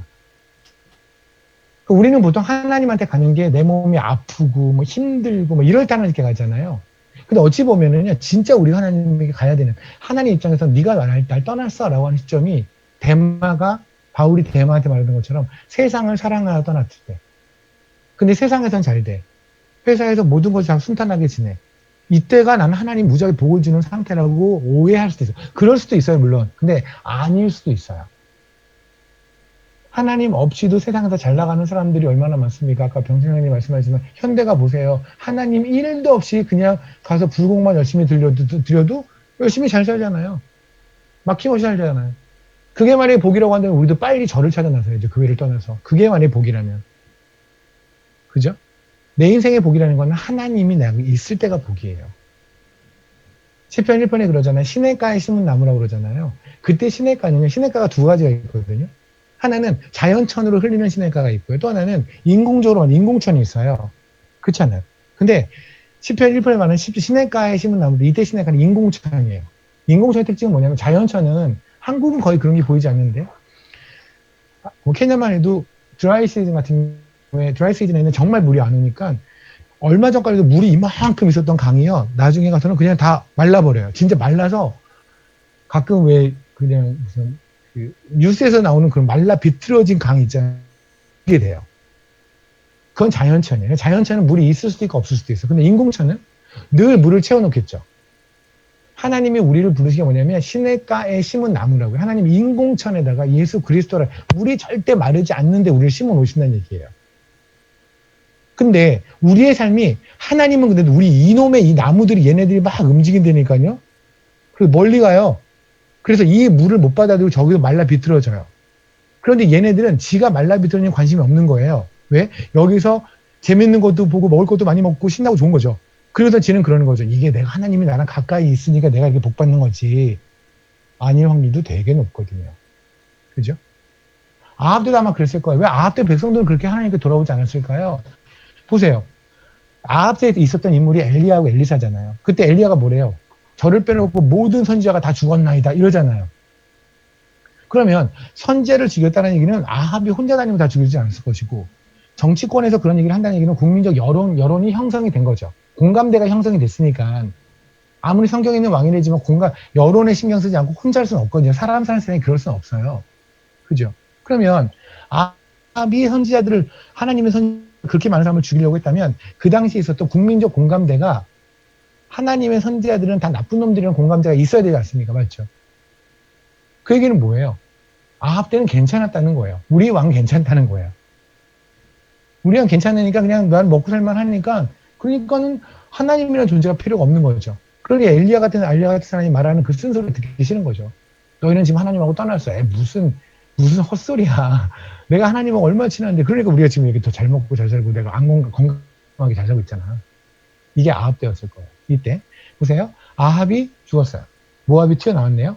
모압이 튀어나오는데 아합의 아들이 요람이거든요. 이 요람을 성경에는 다른 이름으로 여호람이라고 돼요. 요람은 같은 사람이에요. 이 여호람이 모압을 치고 싶은 거예요. 근데 아합만큼의 사이즈는 아니에요. 이 아들이. 아버지만큼의 사이즈라고 하면 가서 그냥 확 눌러버리면 되는데 확 누르기에는 내가 아직 좀 그게 안 쓰는 거예요. 그러니까 부르는 거예요. 여호사밧을 불러요. 야, 저기 아빠한테 이미 사돈지간에 대한 여호사, 남유다에 있는 왕을 불러요. 그래서 우리 같이 가서 모압 깔까? 그랬더니 여호사밧이 그럴까? 이제 된 거고, 그 다음에 그 밑에 에돔만까지 해서 세 나라가, 에돔, 남유다, 북이스라엘 세 나라가 모압을 까기로 이제 출정을 하는 거예요. 그죠? 가는데 갑자기 기근이 일어난 거예요. 어마어마한 기근이 일어났어요. 그래서 말도 죽고 모두 죽고 그냥 이거, 그럼 이쯤 되면 하나님께 예민한 사람 같은 경우에는 이거 하나님이 뭔가 이거 아닌가 이런 생각이 들 수 있겠죠. 그리고 와서 봤더니 여호사밧이 하나님이 기뻐했던 사람이라고 하잖아요. 여호사밧이 그러고 보니 우리가 하나님에 대해서 안 물어봤네. 그래서 물어보는 거예요. 혹시 이 동네에 선지자 하나 있어요? 그들이 아합이 얘기하죠. 진짜 그러니까 요람이 정말 부르기 싫지만 굳이 부른다면 엘리야의 제자였던 엘리사라는 친구가 하나 있기는 합니다만, 그럼 한번 불러보세요. 엘리사를 불러요. 엘리사가 불렀는데 엘리사가 그런 거죠. 뭐 말 그대로 내가 너와 무슨 상관이니까 뭐 이런 얘기, 성이 잘 나오는 얘기. 무슨 나 몰라 나 네가 죽든 말든 관심 없어. 그랬다가 근데 다른 건 모르는데 여호사밧이라고 남유다 왕, 하나님에게 굉장히 잘 하나님 기쁘게 했던 그 왕의 이름을 봐서 내가 뭐 알려줄게. 주님이 이렇게 말씀하셨다. 개천을 파. 개천 알으세요? 개천을 파. 그러면 우리는 개천을 팔 수 있죠. 지금 가뭄이에요. 개천을 파라는 얘기는 뭔가 물을 주시겠다는 얘기잖아요. 그죠? 웅덩이를 만들라는 얘기니까. 그럼 여러분 같으면 개천을 판다면 어디를 볼 것 같아요? 당연히 위를 보겠죠. 비가 내릴 거니까. 그죠? 근데 개천을 파라 그러면서 뭐 어떻게 하냐면 16절 보세요. 그가 이르되 여호와의 말씀이 이 골짜기 개천을 파라 하셨나이다. 그래서 팠어요. 근데 물이 어디서 오냐면 20절 보세요. 아침이 되어 소재가 들일 때 물이 에돔 쪽에부터 올라와요. 우와. 이건 진짜 허를 찌르는 거죠. 개천을 팠으면 우리는 당연히 비가 위에서 장마비 같은 비가 올 거라고 생각했는데 그게 아니라 에돔에서 물이 갑자기 저쪽에서 강에 있는 물이 흘러오는 거예요. 이렇게. 그런데 이 물이 이제 개천을 판 흥건이 있잖아요. 흥건이 있는 이 물을 모압에서 보니까 아침 같을 때 보니까 핏빛으로 보이는 거예요. 그러니까 모압에서 뭐냐면 그 봐봐 쟤네들이 3개국 연합군이잖아. 3개국이 쟤네들이 분열을 안 하고 잘 나갈 리가 없어. 쟤네끼리 치고받고 하다가 다 죽은 거다. 그러니 우리 가서 쟤네가 뭐 놔두고 간 칼이나 전리품이나 좀 주워오자. 그리고 가요. 그런데 이 사실을 다 이미 알고 있는 이 3개국 연합군이 그렇게 온 모압 백성을 다 죽여서 이 전쟁을 이기게 했다라는 게 바로 이 3장의 이야기예요. 무슨 얘기일까요? 딱 우리의 이야기예요. 하나님 없이 하나님 뜻 안 물어보고 너무나 하나님 뜻 안 물어보고 살아가는 게 우리 너무 많지 않아요? 여러분 혹시 예레미야서 19장이면 깨진 옹기에 관한 설교 아시죠? 깨진 옹기라는 말씀. 깨진 옹기에서 하나님이 그래 다 부셔버릴 거야. 근데 그 부셔버린 이유가 뭔지 아세요? 우리가 우리의 계획대로 사니까. 예레미야서 19장을 한번 보세요.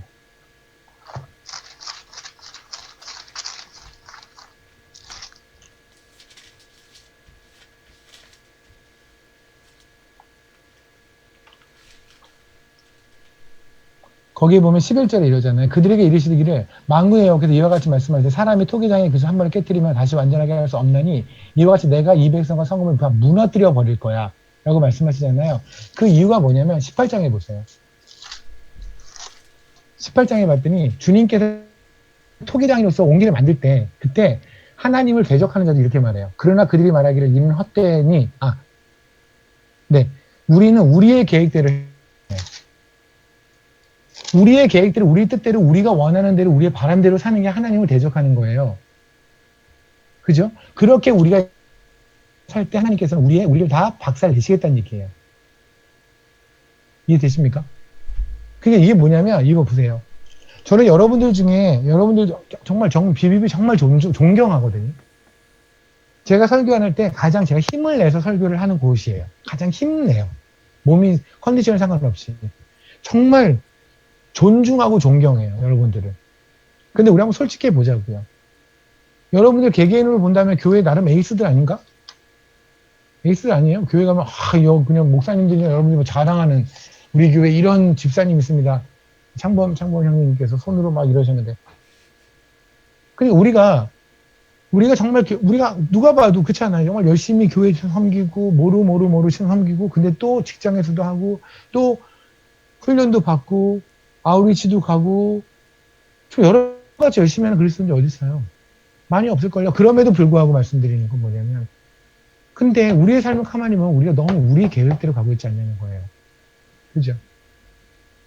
우리 계획대로 가고 있잖아요. 그냥 우리 계획대로.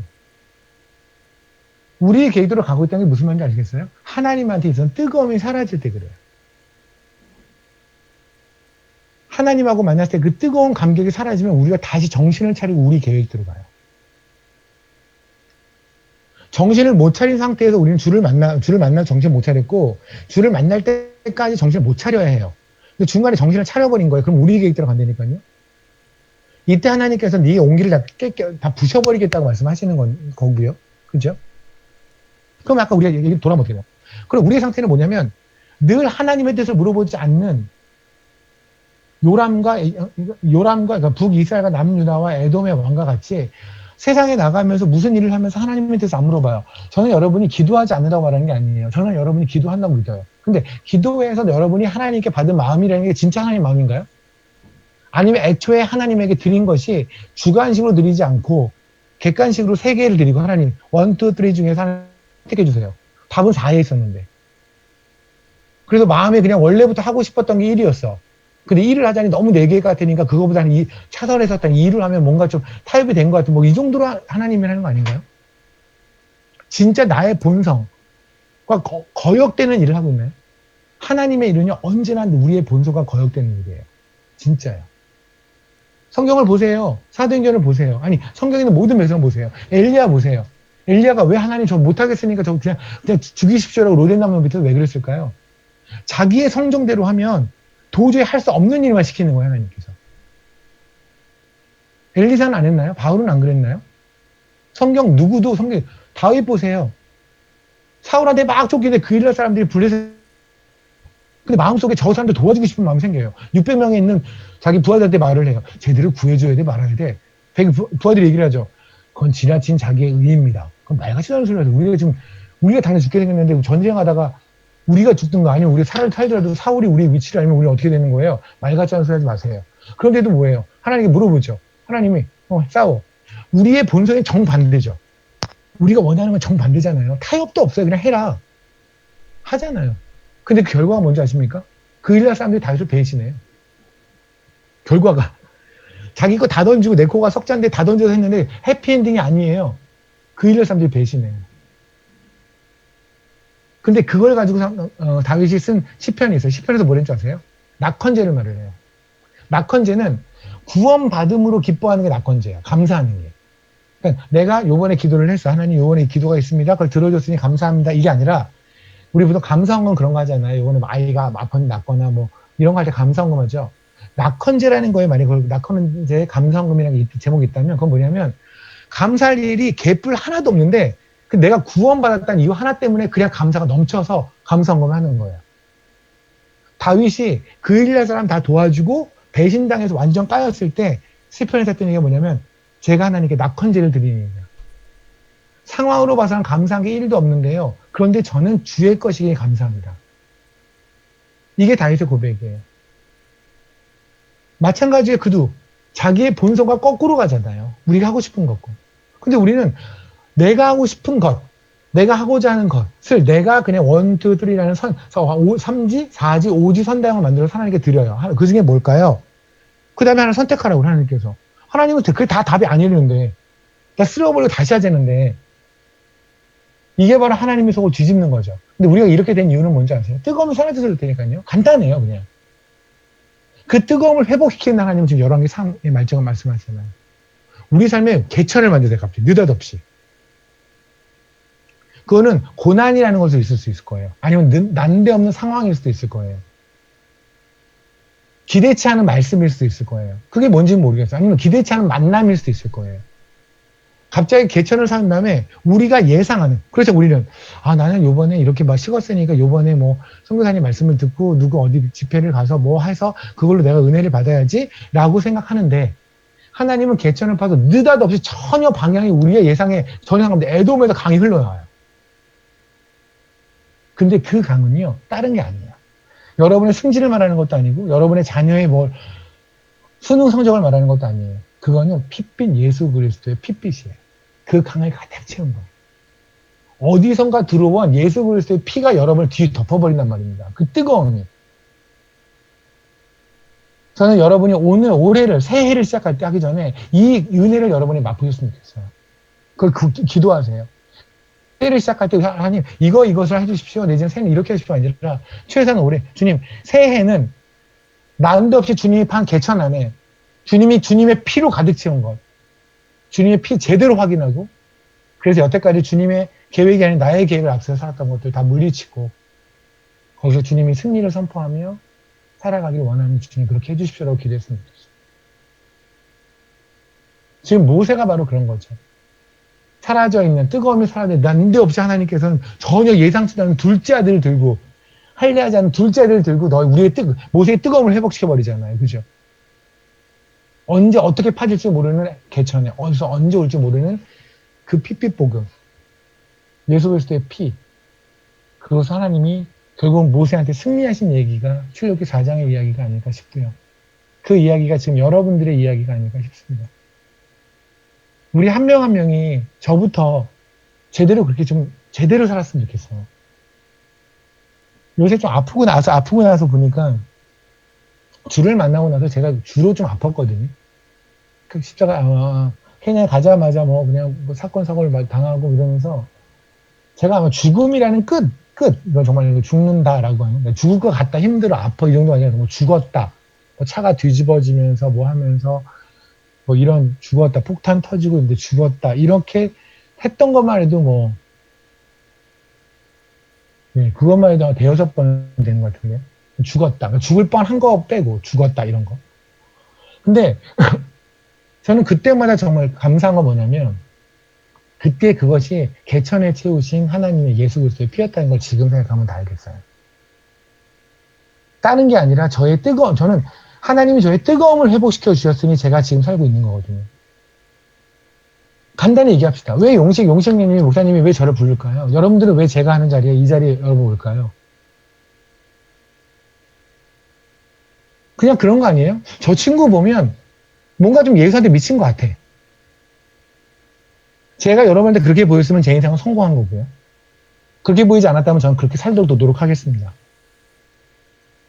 그리스도인들은요, 다른 거 아니에요. 예수 피로 가득 차서 피냄새 막 풍기는 자들. 그 자들이 존중을 받고 존경을 받고 그들을 따라가고자 하는 마음이 생기고 그들이 내 선배가 되고 그들이 내 선생이 되어주는 거. 그게 우리들의 삶이잖아요. 올해 한 해 동안 여러분의 계획으로 하나님의 계획을 묵살시켜버렸던 것. 오늘 제대로 한번 여러분이 깨진 온기가 되었으면 좋겠어요. 하나님이 부실 때 깨셔버리세요. 근데 거기에 예레미야서 19장에 보면 너무 멋진 말을 하나님이 쓰세요. 뭔지 아세요? 그들 11절이에요. 그들에게 이르시되 예레미야 19장 11절. 그들에게 이르시되 만군의 여호와께서 이와 같이 말씀하시되 사람이 토기장의 그릇을 한 번 깨뜨리면 다시 완전하게 할 수 없나니. 그렇죠. 그럼 어떻게 하지 하나님? 우리 완전히 인생 쫓아간다고 쫓아갔지만 하나님 원하시는 삶 아니어서 우리 삶 깨트려 버리시면 다시 완전하지 아니면 어떻게 하죠? 그러니까요. 그랬잖아요. 사람이 토기장이의 그릇을 한 번 깨면 그들은 완전하게 못해요. 사람은 완전하게 못해요. 그런데 주님은 우리를 깨시는 이유가 완전하게 온전하게 하기 위함이에요. 온전하게 깨져버리십시오. 우리 그냥. 어차피 연말이잖아요. 연말 우리 한번 제대로 그냥 깨져버리고 남은 시간 동안에 새해를 맞이하기 전까지 온전히 깨져서 새해에는 그래도 조금이라도 형태 갖춰진 온기로 하나님의 토기로 새해를 시작하면 좋겠습니다. 다른 건 없어도 뜨거운 만큼은 정확하게 있는 자로 살았으면 좋겠고요. 다른 건 없어도 십자가만큼은 보는 자로 살았으면 좋겠고요. 여러분의 삶에서 어느 구석에 할례를 하지 않은 구석들을 한번 찾아보셨으면 좋겠고요. 내가 이 영역은 할례를 못하겠다. 다른 영역은 뜨거운데 이 영역은 내가 못하겠다라고 했던 그 영역들, 엘리에셀이라고 하는 그 둘째 아들한테 못했잖아요. 그런 것처럼 할례를 못했던 그 영역에 한번 복음을 선포하고 거기에서 부싯돌로 아픔을 느끼며 한번 찢어내고 징글징글 한번 썰어내고 그 썰어낸 자국을 보면서 그래 나 이렇게 주에게 충성했고 이렇게 다짐했었지라고 하며 그렇게 또 화이팅하는 여러분이 되면 좋겠고 제가 되면 좋겠어요. 늘 하는 말씀이지만 제가 자격이 되어서 이런 말씀을 전하는 건 아닙니다만 그냥 간곡히 부탁드리는 거는 같이 갑시다. 이 길 끝까지 완주합시다. 저 하나님이 보내신 곳에서 그것이 어느 위치든 그게 앞이든 뒤든 죽을 자리든 어디든 가겠습니다. 개기지 않고 가겠습니다. 속으로 개기되어도 겉으로 튀내지 않겠습니다. 제가 쫄아서 남들도 쫄게 만들지 않겠습니다. 여러분도 그렇게 해주십시오. 그렇게 하시기를 소망합니다. 기도하십니다. 주님 감사합니다. 오늘 주님 말씀 주셔서 저희의 삶에서 뜨거움이 사라진 영역들 있음을 보게 하시고 또 그것이 무엇인지 자세히 살펴볼 마음을 주시니 감사합니다. 주님 그 영역들이 있다면 그 영역뿐만 아니라 저희 삶을 부숴버리시고 거기를 예수 그리스도의 피로 가득 채우셔서 다시 온전히 세워주길 소망합니다. 주님께서 피를 채우시는데 저희 삶에서 분명히 개천을 파실 것이고 그리고 거기를 피로 채우실 텐데 주님 저희가 그거를 정말 기대하는 자 아프더라도 그게 살점이 질기지게 나가는 것이 아프더라도 그걸 기대하며 그걸 기다리는 자들로 좀 축복해 주십시오. 우리 비비비 축복하셔서 교회에서 헌신하는 것만으로 대단한 요즘에 직장에서도 또 모임에서도 이렇게 주를 사랑하여 따라가는 자들의 진심을 주님 기뻐해 주시고 그들의 눈물을 받아주시고 그들이 주저할 때 집 놓지 마시고 격려해 주시고 그들이 길을 잃었을 때 더 다정하게 그들을 주님 성에 이끌어주길 소망합니다. 그들의 진심을 주님 예배를 받아주시도록 믿습니다. 감사합니다. 예수님 기도했습니다.